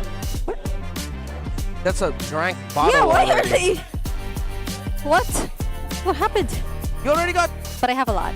I still have a lot. I can still quench my thirst. Take a sip. Yeah, there you go. I just downed one bottle. You see that Max 5D on stage? And I'm not talking about the screen, I'm talking about those chairs. That's clever engineering, keeping these teams locked in. No distractions, just pure performance. Brought to you by TT Racing Philippines. We have your back. You're seeing it right here. If I could, I would drink the chair. Huh? Oh. Pretty sure that's not healthy. I beg to differ. Yeah, no, it is. It is not. And physically impossible. That's solid. But if you liquefy it. No. No, still no. TT Racing would not approve. Okay. Chairs are meant to be sat on. They have your back. Yeah. Not your throat. Ladies and gentlemen, we have a few moments of brevity to walk us through before we get back into game number 2. Once again, a chance for Omega to get back into this. Let's Liquid go. at match point. Let's go ahead and look for our Smart Power Pose winner. Who can do the Teddy shh best? Okay. Who can do the steady Teddy pose? Straight to the camera. Okay, there's a lot of dudes. Get the one that looks like Teddy the most. Oh, that's close. That's close. You need a nice tuft of hair. That's close. Okay. I like this guy to the right. You see this young man to the right? Yeah. The one wearing orange or the furthest? In gray. In gray. But he just needs to put his finger a little lower. Yeah, their fingers are way too high right now. Lower it. To the lips, gentlemen. To the lips. Okay. I think it's gonna be the guy with the orange sweater. Is it a... Huh? so it's between them. Put your Okay. game face on and make your Smart Power Pose. Oh, I see it. Oh, it's Teddy. Oh. It is Teddy. Congratulations, sir. My God, that's Teddy! And he's a member of the barangay. All right. Okay, Teddy at home. Barangay side. Super fans, did you know men are 5 times more prone to dandruff? Don't let flakes ruin your focus. Power up with Clear Men. Its triple cooling power gives you 100% dandruff-free hair. And we're seeing this guy walk the red carpet for the ultimate fresh feeling. Supercharged with Clear. You know what? How do we know that this guy really has no dandruff? How? He's wearing a black tee. Yeah, that's true. I don't see any speckles of white on that shirt. Nothing. Fresh feeling. Pearly white. Oh, wow, you see that? This guy knows. Okay. Okay. That man is farming for DMs later. I believe he is of the fashionable persuasion. Yeah. It's rare to find a dude who's willing to tuck in a black shirt in a pair of blue jeans. I'm being sarcastic. That happens a lot. He's on his way somewhere after this. I'm pretty sure he's got a night out. He's got a function after MPL. It's a Manila Friday night. That's right. He walked the red carpet with confidence. Hey, Tommy Mose is like 5 minutes out. What's that? What? Tommy Mose. Tomas Morato. Tommy. That's what you're calling my neighborhood? Dude, if you don't call your neighborhood Tommy Mose, then you're not from Tommy Mose, bro. We call it Uncle Tom's. What? I don't know which is cuter. Uncle Tom. Tommy Mose. Uncle Tommy Mose. You just combine both. Uncle Tommy Mose. One of these days, you're going to have to make an impossible decision on this desk. And you will have to commit. Make a decision. And accept that you will lose one of us as your friend. Oh, what? Okay, maybe not the second bit, but you know. Okay. All right, 1.5 minutes until the match begins. Is that enough time for Omega to gather themselves? Oh, wait, look at them. Yeah, I mean, okay, but draft-wise, other than the Hanabi being a question mark, I didn't have like the biggest problems. They did have the Sora. Everything was sound. Mingwin played really well. It's just, again, they unfortunately lost those turtle fights. And it also seems like, for a lot of the objective fights, it was Liquid going into the box of Omega first. So if there's going to be something that they can adjust, it could be that. Yeah. It's that when it comes to the objective fights, Omega has to initiate first. Omega has to be the one getting into the formation of Liquid first, so that it's Liquid forced to react and not them reacting all the time. Proactivity is key. Yes. So they played the first 5 minutes correctly, but they need to get away with more of it. You know, capitalize, I think is the word we're looking for. Yeah. Here's a quick look at the stats for the maps chosen after week 2, so going into today's broadcast. Yeah. So look at the games picked. Those are the moments wherein the teams pick the map that is played. So in the times where it is picked, it has a 70% win rate. Because remember, when it comes to the third game, our map is randomized. It's the first 2 wherein the teams have a choice of which map to play. So this is just showing the games that Expanding Rivers, Flying Cloud, Dangerous Grass, and Broken Walls were picked. And so far, teams who are proactive with the map choice usually end up winning it. So, Expanding Rivers seems to be the winningest combo. Yeah. If I choose Rivers, I am likely to win. Yeah. And Flying Clouds after that. Just now we saw that. Liquid picking Flying Clouds. That's right. But, weirdly enough, Walls are more picked than Flying Clouds. Is this APBR single-handedly changing the stat? Because they're the main team that kind of did that. Yeah, could be that too. Oh, it's also surprising me is that like not a lot of teams are playing into Rivers this time. Yeah. Like for the first 2 weeks, it was just a lot of like Rivers, Clouds. That's it. But then now it's like Clouds. It's really Clouds is like the main choice. Yeah. And then people are avoiding Grass. Yeah, I think it makes a lot of sense to take Grass out. We have seen a lot of plays like in the new patch of Grass closest to the base. Like on both side lanes where there's a lot of deadly surprise plays that can come out. Yeah. Grass out before you crash out. Yeah. Weirdly enough. Yeah, and plus, Dangerous Grass forces you to think about the Hilda, forces you to think even more of the Khalid and other picks like that. That's Khalid. Khalid. Or as Coach Aldo would say, Khalid. Oh, that's an Expanding Rivers map pick. And Omega chose. Yeah. Let's see if they're going to continue the undefeated streak for Expanding River picks. Or will they skew the stat? Or will they skew the stat and give it its first loss? Statistics numbers show, Omega, that you should win this since you picked Rivers. There is a 70% chance? Oh, well, yeah, 70%. That you choose chance. and win. Yeah. It has only lost 3 times, where it was picked by the team as the map to be played in the game. Yep. I thought they were putting handcuffs on Sanji. It's our Infinix watch. That looked funny. I wasn't able to completely look at the BPMs of the players earlier. To parse their physical state. Yeah. As they were in competition. If I'm not mistaken, even the best of them, even like Carl Deasy, who was in a state of flow in this game, was in the triple digits. No, I think it was always Omega. The few times I got a glimpse of the BPMs were always 100 and above. All of Omega? I'd say maybe 3 to 4. Perks was playing at like 60, 70. Yeah, only 3 to 4 of them. Mingwin was at like 110 or something during those times he couldn't get the real world. That's pretty high. That's like a low cardio rate. That's mid-workout. I can't believe him. He couldn't, like the only ult he could steal was the real world, and he couldn't even get it most of the time. Oh! Did he? Oh yeah, milestone reach for JP. The third player to reach 3,000 assists in MPLPH history. Congratulations to Dad. Wow, number 3. That's a tight company he's keeping. Yeah, and you see the company there behind him. Carl TZ, Few, and now JP. Wow. He was done so much in the league that he's like, yeah, I'm going to go check out ID, see what's up. Yeah. I've done 3,000 assists in MPLPH since Season 1. Let me get 3,000 more in Indonesia. I'll see you guys later. I miss Few, man. I miss Captain. Oh, speaking of Indonesia, both Team Liquid, PH and ID, are actually at the top of the charts. Yep, undefeated and number 1 in the standings after week 2. So there's a stampede going on in Jakarta and in Manila. Yeah. Oh, that's crazy. If we'll end up getting like a liquid year. Their new gears is really... What? The year of the horse last year?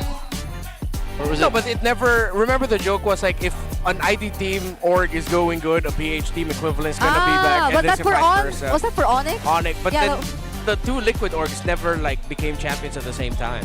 I'm talking about like if they were champions at the same season. That's right. Yeah.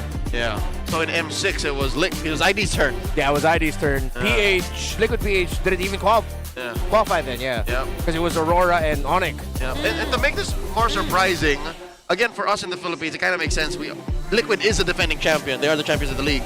For ID, they went through quite the revamp. Again, more than the revamp we did. More than the, again, sadly, teasing of Aaron Shiki playing with us. They also got new coaches.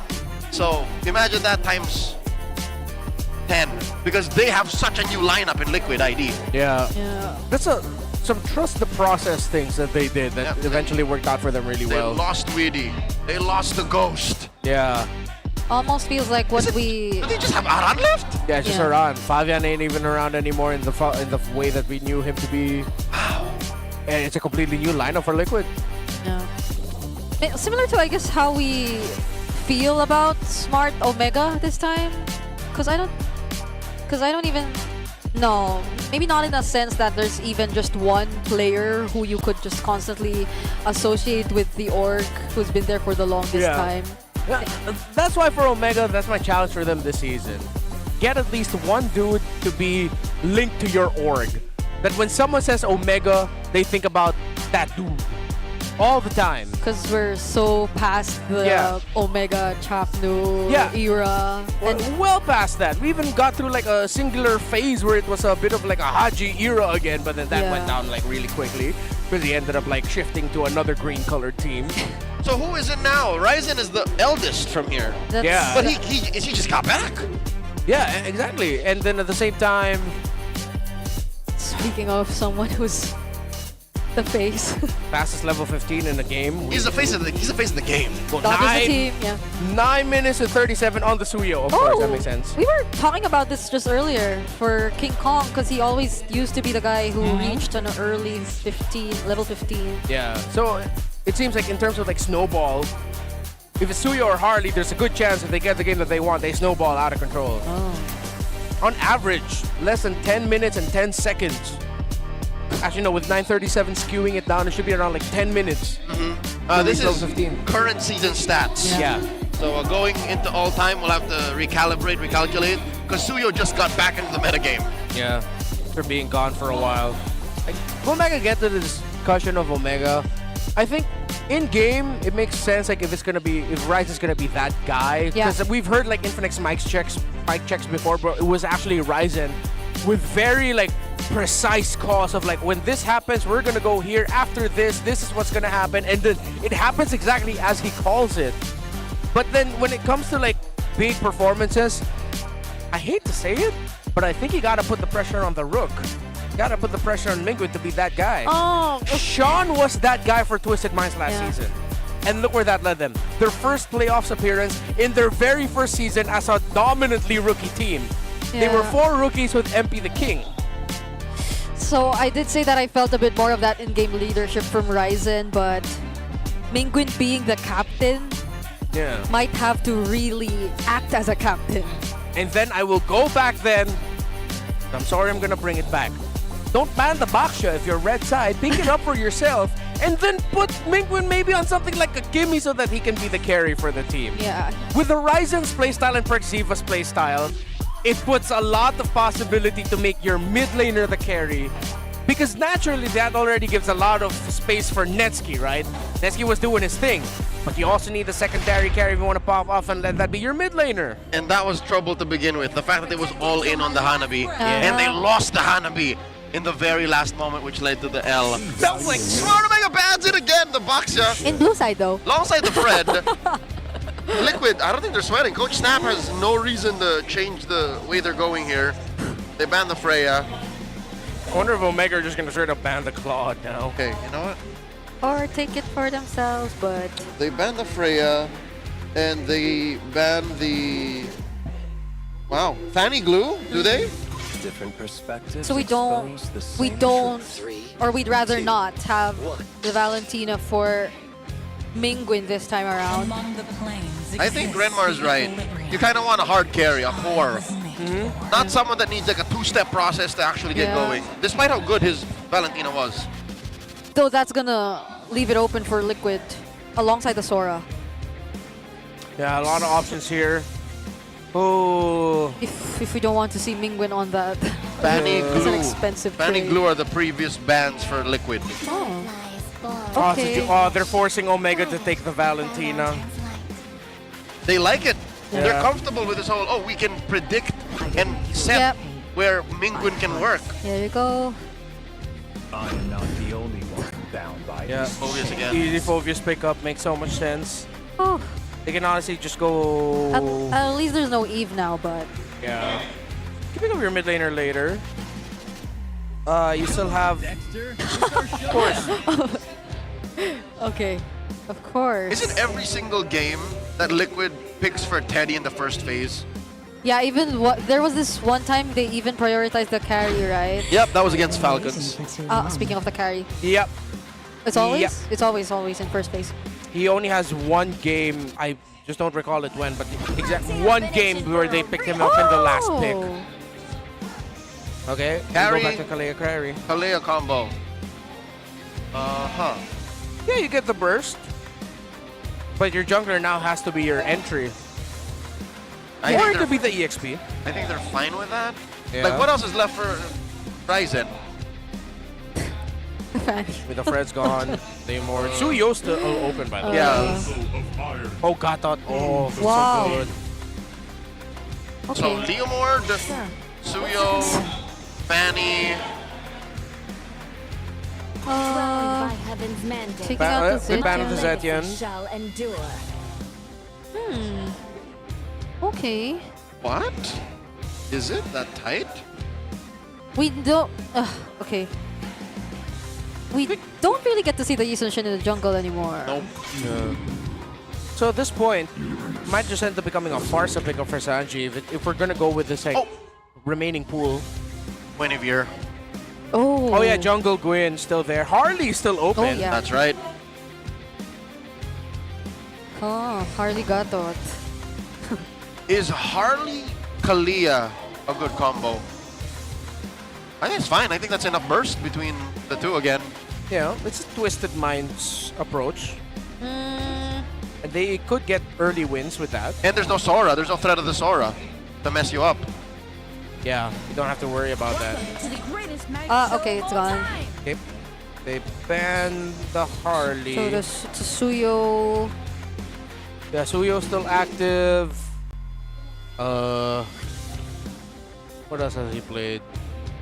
I don't think he's gonna. He can Haya, but you don't see it. If ever you're gonna last pick it, I think they pick Sanji's pick first. If they do, Carl D doesn't want to. I don't think High is a good pick. there's a Kimigato still. Oh yeah. And you're still keeping the ults kind of scarce that way. Yeah. But if they're gonna go Kimmy, that means they're either gonna go for high invade jungle, which Kimmy then Gwyn. But they got the Gwyn first. Yeah, Gwyn first. Okay. There it is. Yeah, Guinevere Kimmy makes a lot of sense for Liquid later. Omega might want to pack dive if ever they're thinking that it's gonna be something like a Farsa, then they can pack a Yuzhong here. I don't like Suyo anymore. Uranus is gone, so you don't have to worry about that matchup. Esmeralda's passive. Suyo, yeah, Suyo is not a Suyo-able game if you're Omega right now. Is it just me, or that Uranus was a targeted jungle ban? That too, yes. It was not an EXP ban. Yeah. Nope. We're running out of options now for Ryzen. I think James is just gonna end up with something like a Yuzhong or a Lapu. Because then Ryzen, does Ryzen go like export? Kai? Still gonna go Suyo. Oh, that's Suyo. Brave choice. And just so quickly, he's like, all right, let's get that burst magic damage in. Yeah. Oh, very brave choice on the Suyo. Make sure you dodge the spatial migrations. Yeah. And the feathered airstrikes. Because it's gonna get paired with the feathered airstrike. And get Sanford off of you, triggered because of your dashes. EXP. Very execution based on this one. Hardcore execution based. But right now it looks like there's going to be a lot of space for the Farsa. I know the Kalea is there, but then you'll have the Purify. Glue, you do have the constant stream of damage. Maybe early on if Liquid don't think about the glue so much. It's a very, I think it's very close. I think the number showed like 6.7, 6.4. Yep. So yeah, very execution based on this one. The advantage to Omega. Yeah, slight advantage. Glue does have that tendency alongside Valentina to skew that. And of course, Suyo can pop off. Let's see. Maybe Ryzen ends up building the Sky Piercer, then he gets a lot of early kills. Yep.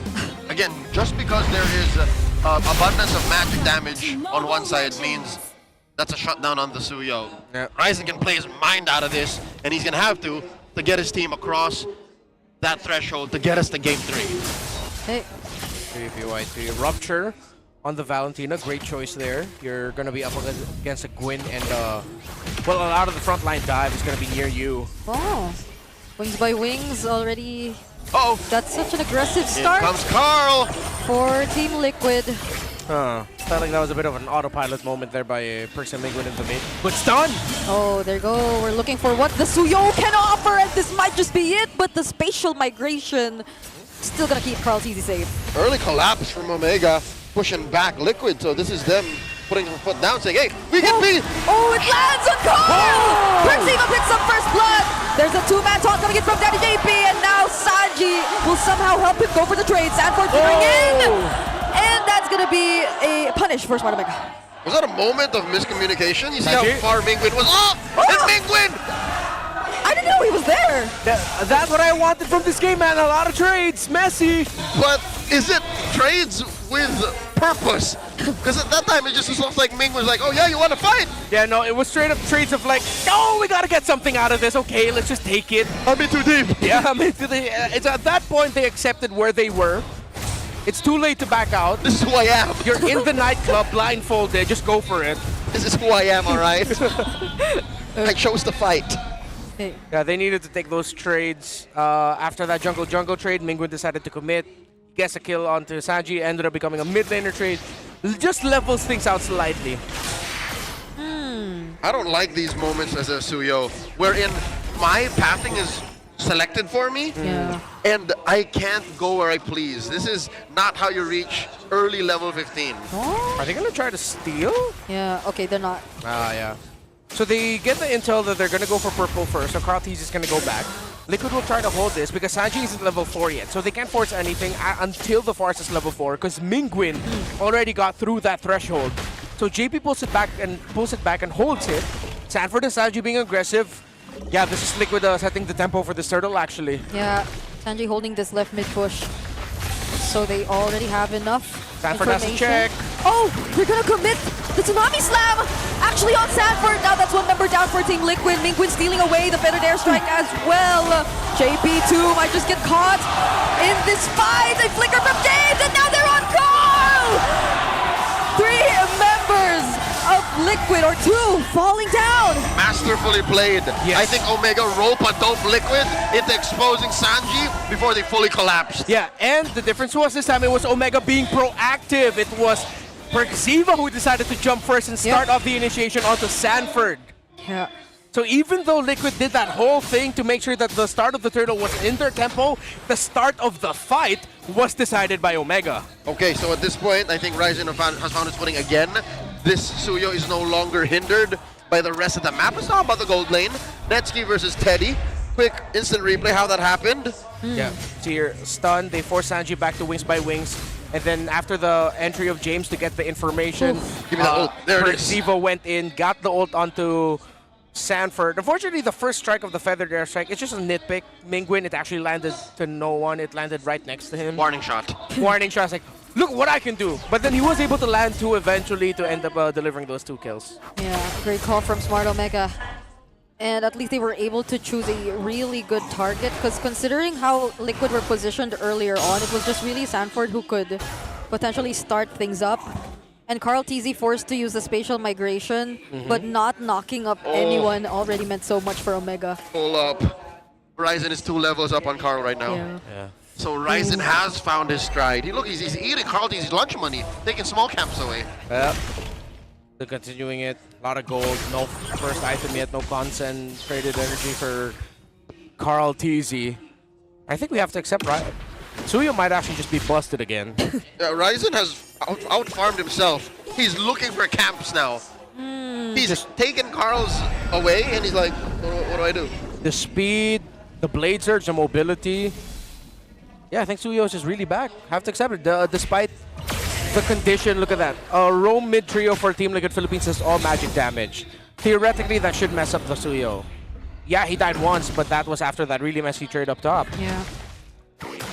You also see the effective glue that we mentioned a lot when that pick is open. Oh, this is actually a great spot by Mingwin. Oh, okay. Hold the mid. Allow Perxiva and James to jump forward.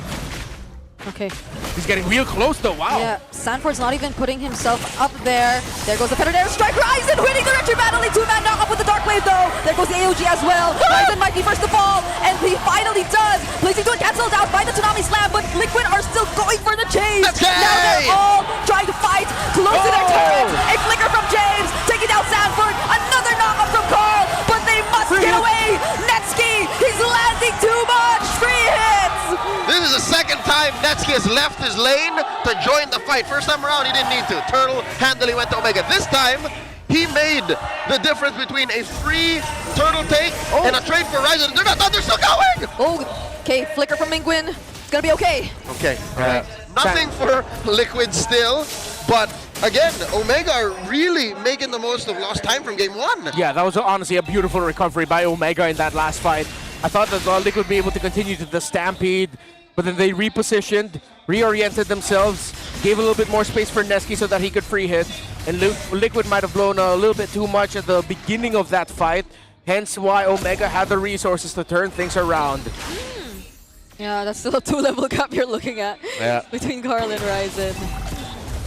And a level gap on Netsky, now 2 on Teddy. Yeah. He's like 300 gold up. That's not bad. Netsky's playing a much better game now. Yeah. Compared to game number 1. And we haven't really seen the combo, like the Kaka combo, right? No Tsunami Slam into the face full of light wheels, yeah. Yeah. I think we'll get to see it either this one or Lord 1, as teams are now going more into 5v5 scenarios. Carl TZ will mirror up top to stop the minion wave that got pushed by Ryzen. Nesky and Teddy still just getting farm. Mingwin has the ultimate of the Farsa. Clea is holding RMB. Right mid bush, while JP and Sanford are sticking together getting the information. Okay. Oh, Kanji. Gotta be careful here. Oh, he's fine. Yeah. Okay. Oh, good initial burst. Oh. Ryzen doesn't have... he can regen either through the green, yeah. So we'll get the beetle down bottom.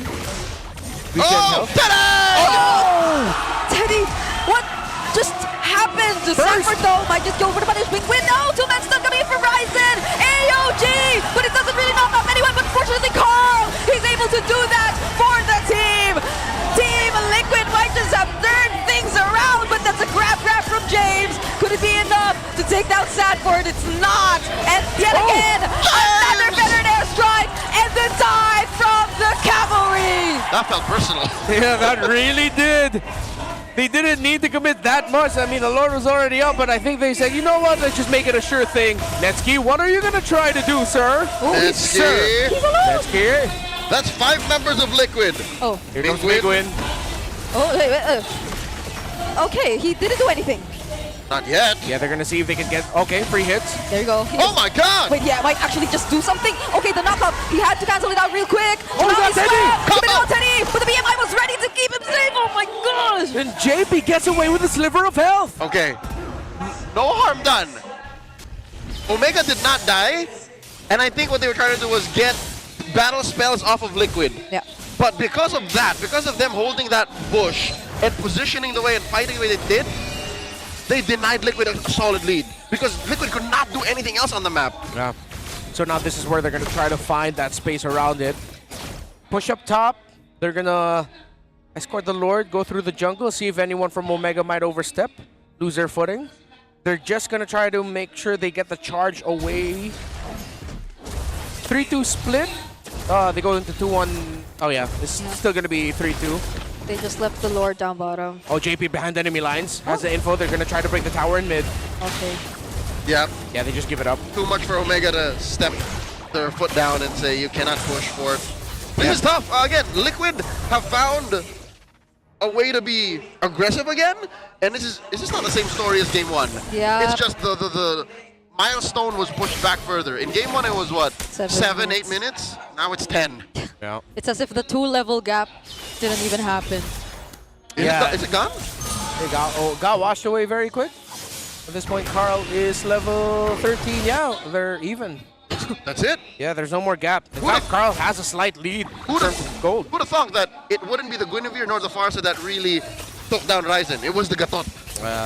So Kartis is going to be going for the combo of the Winter Crown second item to Winter Crown during his ultimate, or Winter Crown after it, pretty much if ever he gets caught. And then he's going to go for the Queen's Wings as the third. Spell Vamp build. Spell Vamp, lots of cooldown reduction, a fantastic item for a Guinevere jungle. Oh. They're all positioned here. Yeah. And think about it, this isn't even the Molten Essence Guinevere. It's Guinevere's straight rush into the concentrated energy. There are some Guineveres who would want to pick up Molten Essence first because it makes jungling feel so much faster. It feels really slow, but maybe that's also one of the reasons why there was a slight gap early on. But then once he has his items with Consent, pretty much is good. Something about Carl TZ playing Guinevere feels right. The sister of his favorite hero. Oh yeah, they are. Are they siblings? Yep, Lancelot. Yeah, Lancelot. I was thinking of Odette, but then that's like his girlfriend. Yes. They're romantically related. Yeah. But yeah, no, the way that this is built, again, low cooldown, high mechanics. Oh, James! James! He got taunted here. There's a knockup coming in from Perks though, but look at where Sanji's positioned. Teddy though gets caught in the grab. Sanford already falling down first! He's caught by the GOAT! He takes him down. 2 members of the Mega nowhere to be found, and Mingwin is next! And that's a 4-man wipeout brought to you by Team Liquid! They'll still have the shields. The guy who started the fight, James, just came back. Yeah. James was the one able to get away from that. Carl TZ found that knockup. I thought Nesky already had the clear go signal to just free hit like crazy. He already was. But then it was a knockup from the Guinevere. Like a heat-seeking missile. Let's see that once again. All right, so James got caught. They didn't check mid first, but they found the information. Great knockup and entry there. Look at Nesky. He gets out of the range of the feathered airstrike. Mingwin rides and forced back by Carl TZ. Finds him. He saved that second skill knockup just for the carry. You could see how he was trying to look for Netsky. Yeah, because he knew that he doesn't have a Purify. That he'll be forced to flicker out. I think Nesky was pressing buttons way too quick that he couldn't even flicker away from Carl TZ.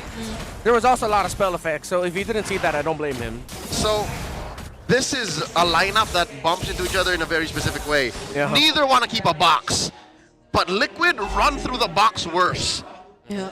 If Omega don't find the perfect, all right, Netsuki combo with the Kalia, Ryzen go clean up. If they don't find that, Liquid punishes so much easier. Yeah, it was such a quick call from Liquid too, because James was just there. He typically could be the guy to do that, but they just went all in on James. But it wasn't really James they were after. They use him as some sort of bait Of course, to get the information. Netsuki all along. All right. That's a base turret potentially going down. The hands of Liquid, popping feathered airstrike. Very good. Coming in from Mingwin. And they'll get to deal with the Lord. Yeah. High formation by Liquid. Not scared. Box to conceal.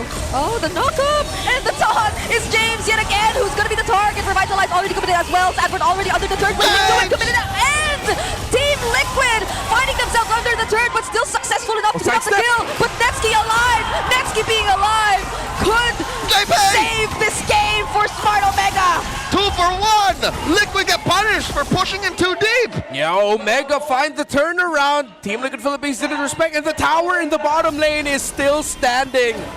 How many times, again, have we seen this from Liquid?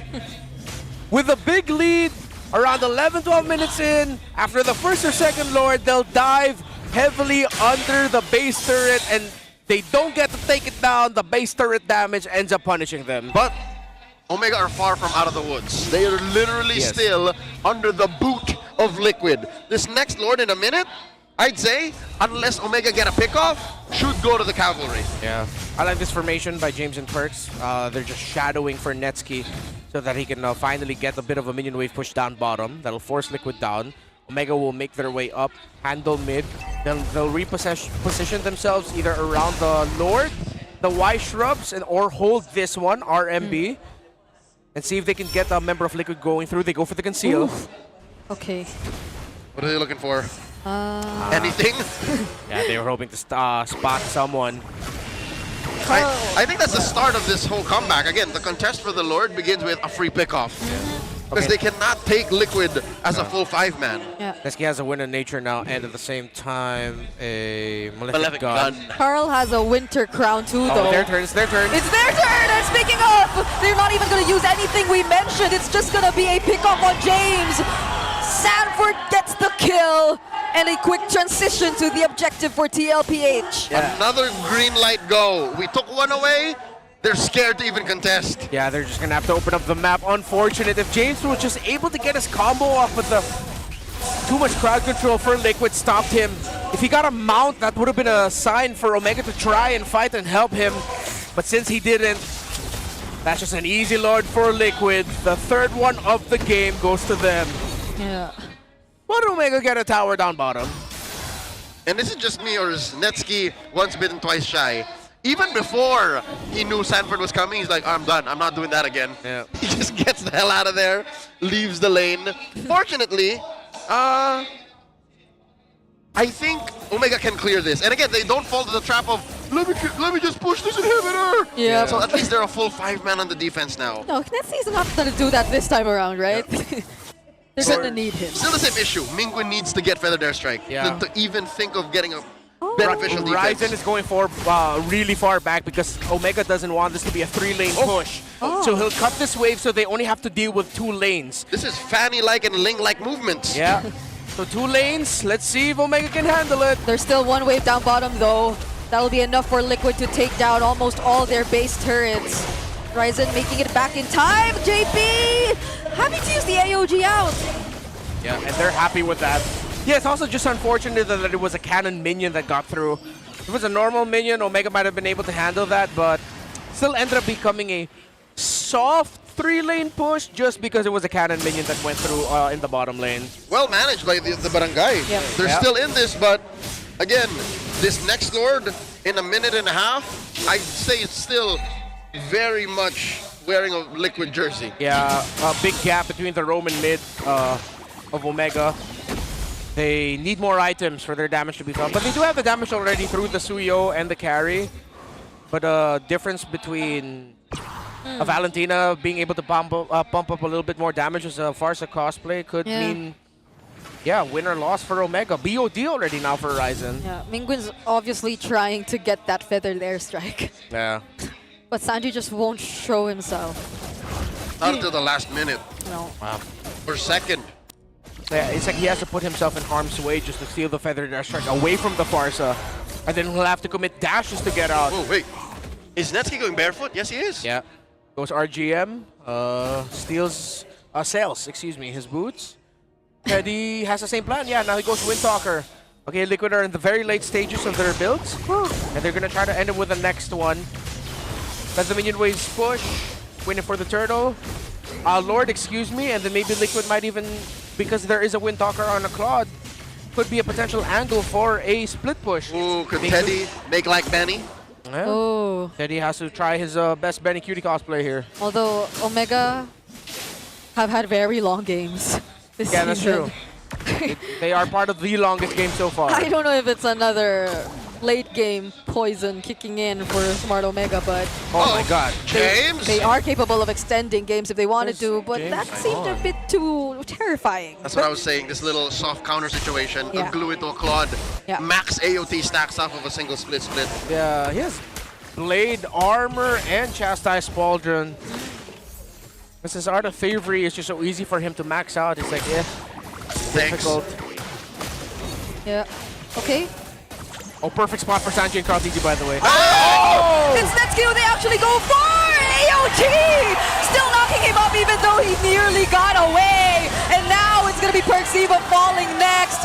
The team fight split up, but it's gonna be okay for Team Liquid. It's Mingwin and Ryzen left for the defense. But now that they could no longer go for them, it's James who'll have to say goodbye. Immortality Bomb! Veteran airstrike from Mingwin! But Sanji's okay! He's just gonna go and re-engage and use his original Veteran airstrike! But Ryzen shuts it down! Okay, Ryzen, let's see. Can Omega find an angle to defend this? So Liquid, they just go for the Lord. They cleared the minions. So it's not done just yet, but this is definitely a devastating blow to the barangay. They had a really good shot there, but again, Sanji and Kartiji just first to the punch.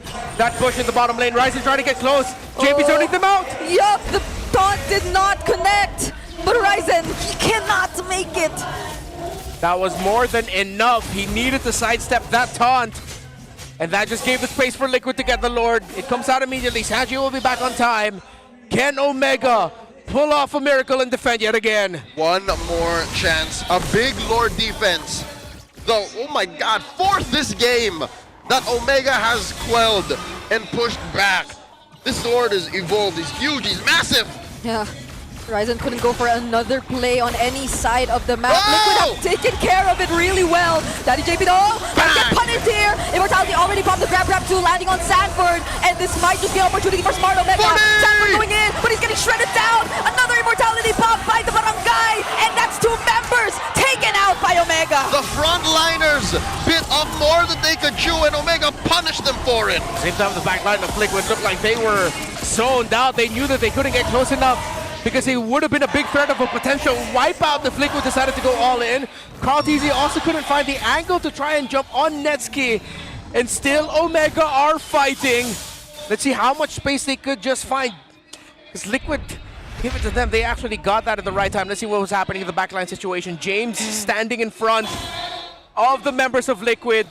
And since... Okay, he pulled back the grab, Teddy. Yeah, it's the presence of like Perks, James here on this wall that they just couldn't.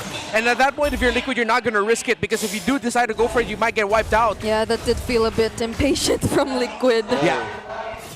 The rest of the map are correcting itself. Omega are regaining these avenues. Mid lane, tier 2 goes down. Top lane, almost. Liquid clean up house. Doesn't change the fact that bottom lane and mid are fully penetrated, so that's permanent damage Omega has to address.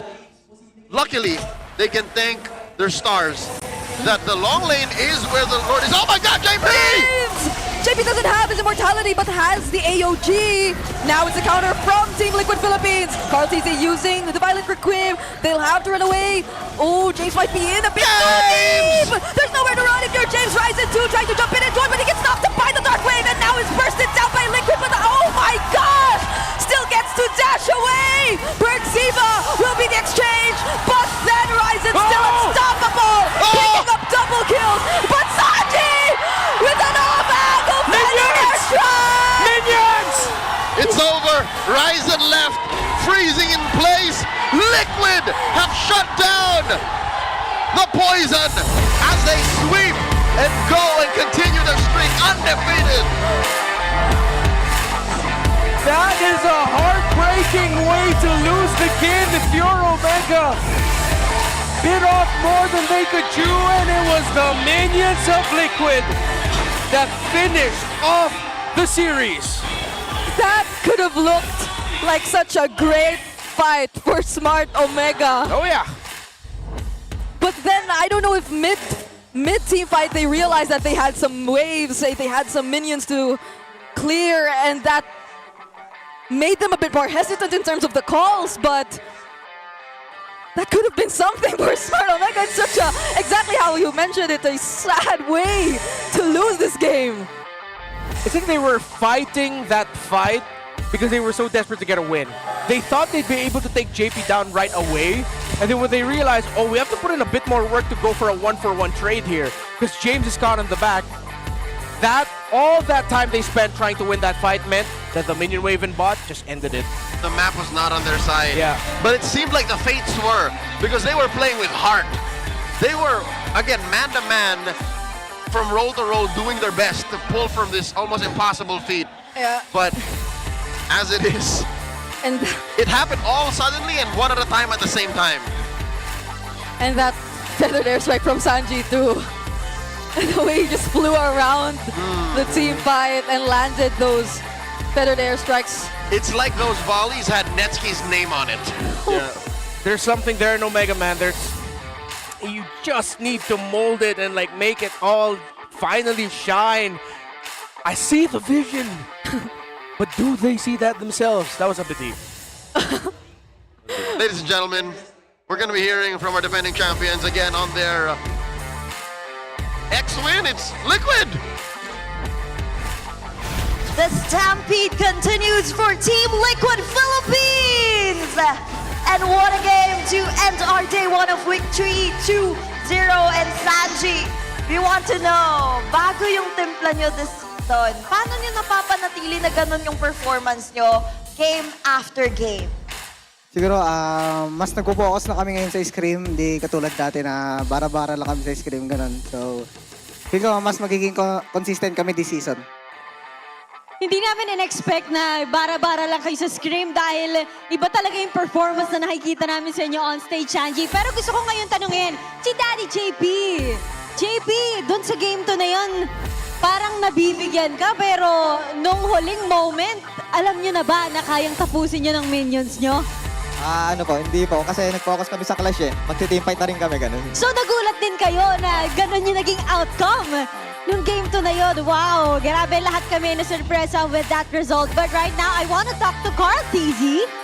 Carl, kanina, before tayo mag-start, chinek namin yung beats per minute kung kinakabahan ba kayo with your Infinix watch. And mababa yung naging resulta. I think that's 50 to 60 BPM. So sa mga hindi po nakakaalam, ang average po natin ay umaabot ng 100 BPM.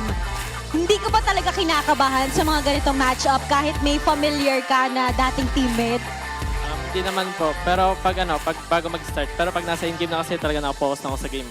So wala, nalilimutan mo lahat ng mga ganong factors. Focus na. Ano masasabi mo kanina? Kasi pinagdasal daw ni Parksiva na humina kayo ngayon. Feel mo ba humina kayo? Hindi po. Tingin ko lumakas lang sila. Oh. Acknowledged pa rin ang kalaban. And of course, meron pa silang susunod na games. And Teddy, makakaharap nyo ang former TLPH gold laner. Ano yung mga paghahanda nyo at ano ang mensahe mo para sa kanya? Yung preparation po namin, focus lang sa screen. Focus lang talaga sa screen. Kasi yun lang po talaga yung preparation namin. Talagang focus. Sabi ko sa TNC, good luck. Good luck. Medyo magkapangalan pa nga kayo yung dati mong IGN. Wala ka na bang cutie sa IGN mo ngayon? Tingin mo ba mas malakas yung may cutie o wala? Yung wala po. Yung wala. Yung wala ng cutie. Okay, makakaharap niya yung may cutie bukas. And let's now see kung sino nga ba ang MVP in this match. Who do you think it is? And the MVP of this match is is Carl TZ! Wow! Carl TZ, nakaharap nyo ngayon ang Smart Omega. Sabi mo nga, feel mo lumakas sila. Pero ang alam namin, malakas pa rin talaga ang sigawan ng The Cavalry. Ano ba ang gusto mo sabihin sa lahat ng sumuporta sa inyo? Thank you sa laging pag-support nyo. Kahit na laging sinasabi top 8 secured, thank you sa laging pag-support. And with that, you may now take a bow and take your victory walk. Once again, give it up for Team Liquid Philippines! A 2-0 sweep with their new set of jersey and jacket. Napakagandang tingnan for TLPH. Looking good para sa week 3. And grabe, napakaraming back and forth with that defense and Lord clashes. And we'll get to know more as we throw this back to the casters. And we shall catch as always. Thanks, Sex Bomb Tejas. Thanks, Sex Bomb Odin. Another jungler, another world champion in the match MVP throne. Congratulations, Carl Deasy. Yeah. That was the first loss of Expanding Rivers. No, map it wasn't. It was Okay. 70%. It was like yeah. 7-3. It's a loss. It's an A loss, yeah. Which shifts the whole percentage. But our game MVP is Sanji. Yep, great positioning on this Farsa. Fantastic rotations. Le Chef. 6-2-13 when the Le Chef is free to do whatever the hell he wants. Then it's going to be difficult for you to take down Liquid, man. Of course, for the match MVP explanation, it's easy. Game number 1, as Wolf so eloquently put it on a blue app, it was Carl Retri TZ. Game number 2, this time, it was him catching nets at that right time. I believe it was this one, if I'm not mistaken. Is it? No, it's not one gonna of be them. that. It's one of those moments. But for Sanji in this one, it was making himself scarce, outplaying Mingwin, a little bit faster. Even though in the initial start it was Omega controlling the game, it was Sanji being able to land a perfect stun here as well. Great comeback to turn it around. I think that was an understated moment of that turnaround moment for Liquid. The fact that Sanji wasn't there and that he was able to deal the damage and the stuns so that Liquid could turn it around. Yeah, because I think one of the... Oh, and this one, of that's course. the moment. Yeah, he had the info, just popped the feathered airstrike. I believe we called it Carl TZ and Sanji in a really good spot, and they were. Yeah. One of the biggest moments where Omega had a clear win in the team fights was when they were able to block off Sanji or have a clear idea of where Sanji is. So they really didn't feel the threat of the feathered airstrike. That was during first turtle, I believe, but this was the minions moment. Based on the body language of the heroes in the game, I don't think even Omega saw the minion wave in That's bot. why they panicked a bit. It happens with the best of them. Again, for the first time in a while, you looked like you were going toe-to-toe against an opponent that always had like 7K, 8K up on you. Yep. Yeah. Would you not lean hard into that fight? That's what Omega did. They were doing the right thing in the moment, but the moment also called for you to take care of your base. It's just they couldn't be in two places at the same time. And for the entire game, they were really taking good care of the waves. There were moments like before Lord Sieges, they were sending Ryzen down bottom just to make sure they wouldn't have to deal with all of them at once. And that was the only moment they didn't manage the waves well enough. Yeah. This is why I see something good in Omega that just really needs a lot of more refinement. They have something here. Because, to be honest, after all this time, MPL PH, it might hurt to hear, but a team of quality cannot lose like that. Yes, it happens to the best of them, but this also happened to them last season, if I'm not mistaken. They also had a loss where they got split pushed by their own minion waves. And that can't keep happening season after season.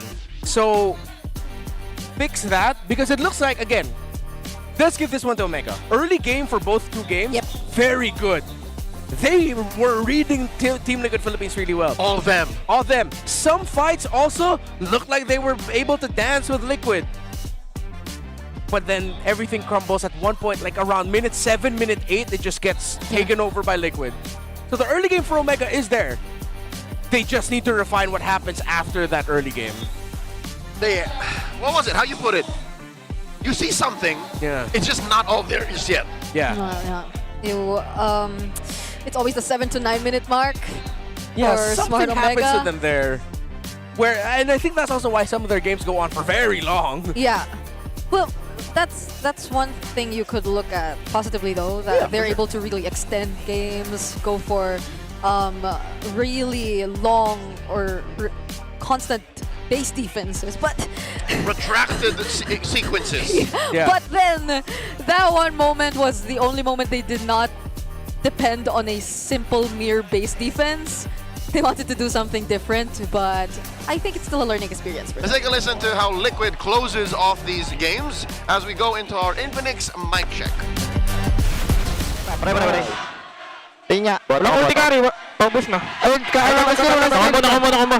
Patay. Kaya pre. Okay na. Taraglo. Ayun, antayin lang ko. Bird out ka. Get out ako sa loob. Cancel. Pakiko. Ano mo kami? Sensitive mamaya. Nakombo si Ryzen, hindi ko alam kaninong skill. Kaya. Tagulti lang dito. Ba't tayo pre? Wait kaya. Tara. Ista ka rin. Saan ka? Kaya. Luto ka na kari.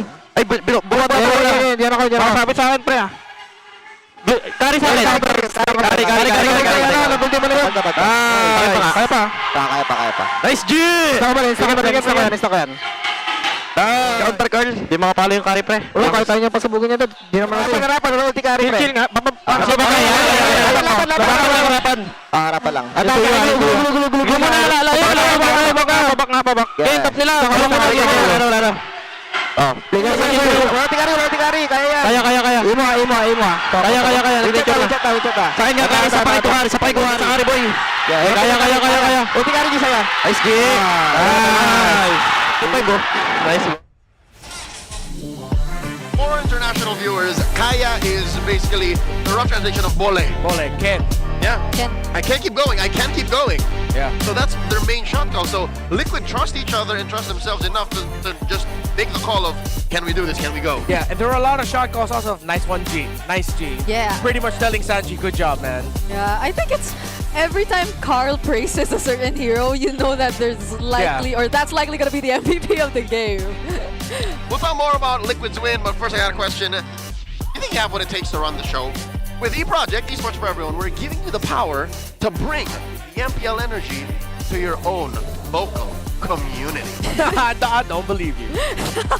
That's right. Participants get exclusive access to tournament modes, free in-game items, and even diamonds. Just head over to ph-mpl.com/e-project to start your application. I'm a believer now. It's time to turn that passion into action. Visit our website for more info. Scan the QR code on your screens right now. For those who say that you could run it better, then please try. We encourage you. Do it. Why don't you just do it? The clock is ticking and the seats are filling up. Don't miss your chance to witness AP Bren and Twisted Minds right here at the Victoria Sports Tower. It's April 11th. Is that tomorrow? Yeah, that's tomorrow. Yeah, that's tomorrow. Tickets are selling out fast, so get yours now. Can they still do that? Can they do it the night of? Yeah. Use my code hashtag MPL PH S17 X more. Is there a hashtag? Do it. Yeah. No, it's not a hashtag, it's a code. You can just change that last letter for Brigida or Leo. Calling all superfans though. Stay updated on all things MPL PH and connect with the most passionate community in esports. Join the MPL Philippines official Facebook group, the Superfan channel, and the MOBB official Discord. Get your all-access pass to exclusive content, the latest news, and community discussions. Lead the conversation and have a chance to be featured as our super fan of the month. If you have a family, we could be your family. The MPL PH family. Scan the QR code on your screen now and join the conversation. We'll see you there. We're literally there. Tag us. You hate us? You want to flame us? Tag us so we can talk about it. Don't talk to us about us in the groups as if we're not there. Without us? We're literally there. We're just reading your conversations. Like, guys, just tag us. We love you. I will respond with my personal... Regardless, not much has changed given today's matches. Yep. Again, a big win for Liquid, another sweep. They continue their streak at 5-0. And the Superfam are back in their winning ways. 2-2. You know what? In hindsight, this looks like what the echelon of Season 17 should be. Yeah. Like, this is what we all expected anyways. Yeah. Liquid, Rora, Falcon, ONIC. Same for TNC, I think that's still Yes. that's a work in progress. That's what. That is surprising. And there's no winless team for Season 17 in as early as week number 2. So that's great news. For the actual pro teams, in Fancy Laban, the Falcons, Phoenix Army, and the Mines are having a terrible season. What a stark contrast to the Mines from last season. Yeah. Of Fancy Laban. Yeah. Wasn't it the Bees who won last time? No, but the Twisted Mines, the Mines did not lose until like week 8. Yeah. I think they went like 13-1 or 12-2. That's very specific. They were crazy. Yeah, they had that crazy streak. I played with the Mines. Like the Mines carrying me. Also, that's why. To the caster community with Cup like championship. I believe we're cooking that up again. Yeah, we are gonna have that again. So yeah, join us. Something is a brewing. But with that said, it's been an honor to be at your service. Thank you all so much for joining us for week 3, day 1. We'll see more of y'all in the next few days of this weekend. Again, more MPL action coming your way. That's Renmar. This is Brigida. My name is Leo. Let's throw over to Sex Bomb Day and Sex Bomb Odin to close up the show. Y'all have a great Friday night. We love y'all. Palag na to. Bye. What a comeback! Dalawang matitinding matchups ang nasaksihan natin today at kitang-kita naman kung sinong team ang magsasabi ng laban-laban o bawi-bawi. Talaga namang pinalaki ng mga sex bomb ang palaban sa loob ng Land of Dawn. Kaya naman kung nabitin kayo sa ating mga aksyon, huwag kayong aalis dahil bukas ay masasaksihan naman natin ang Super Fan Saturday! At syempre, bukas 3 matchups ang masasaksihan natin. Kaya naman, aabangan namin kayo lahat at maraming salamat sa pagsama sa amin. Ako si Thea. And this is your very own Odin. At bukas, masasaksihan natin ang 3 maang matchups. Ito lang ang tahanan ng pinakamalalakas, ang MPL Philippines Season 17. Palag na to! Get out!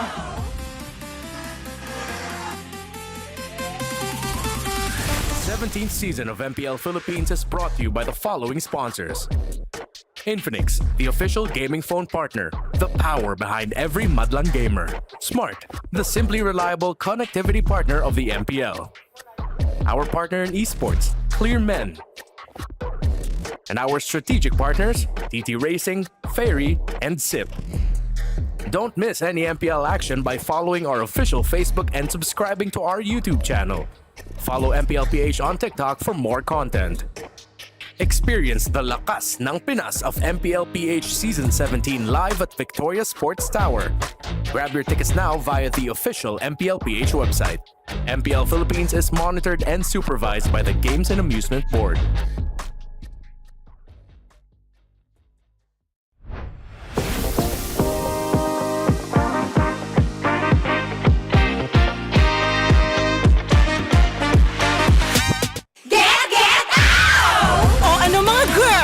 May bago na naman tayo, ha?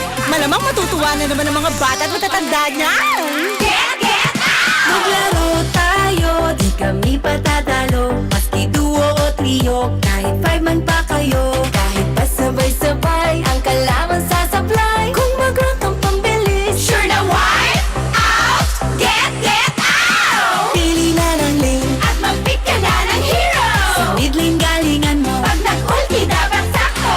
Push na ang turret, ready to attack the Lord. Para ube, summer bonding na ng todo! Laro, laro, laro. Bilis, bilis, bilis. GG na sila. Appear, appear, appear. Ay! Natali! Sige, push mo! Laro, laro, laro. Bilis, bilis, bilis. GG na sila. Appear, appear, appear.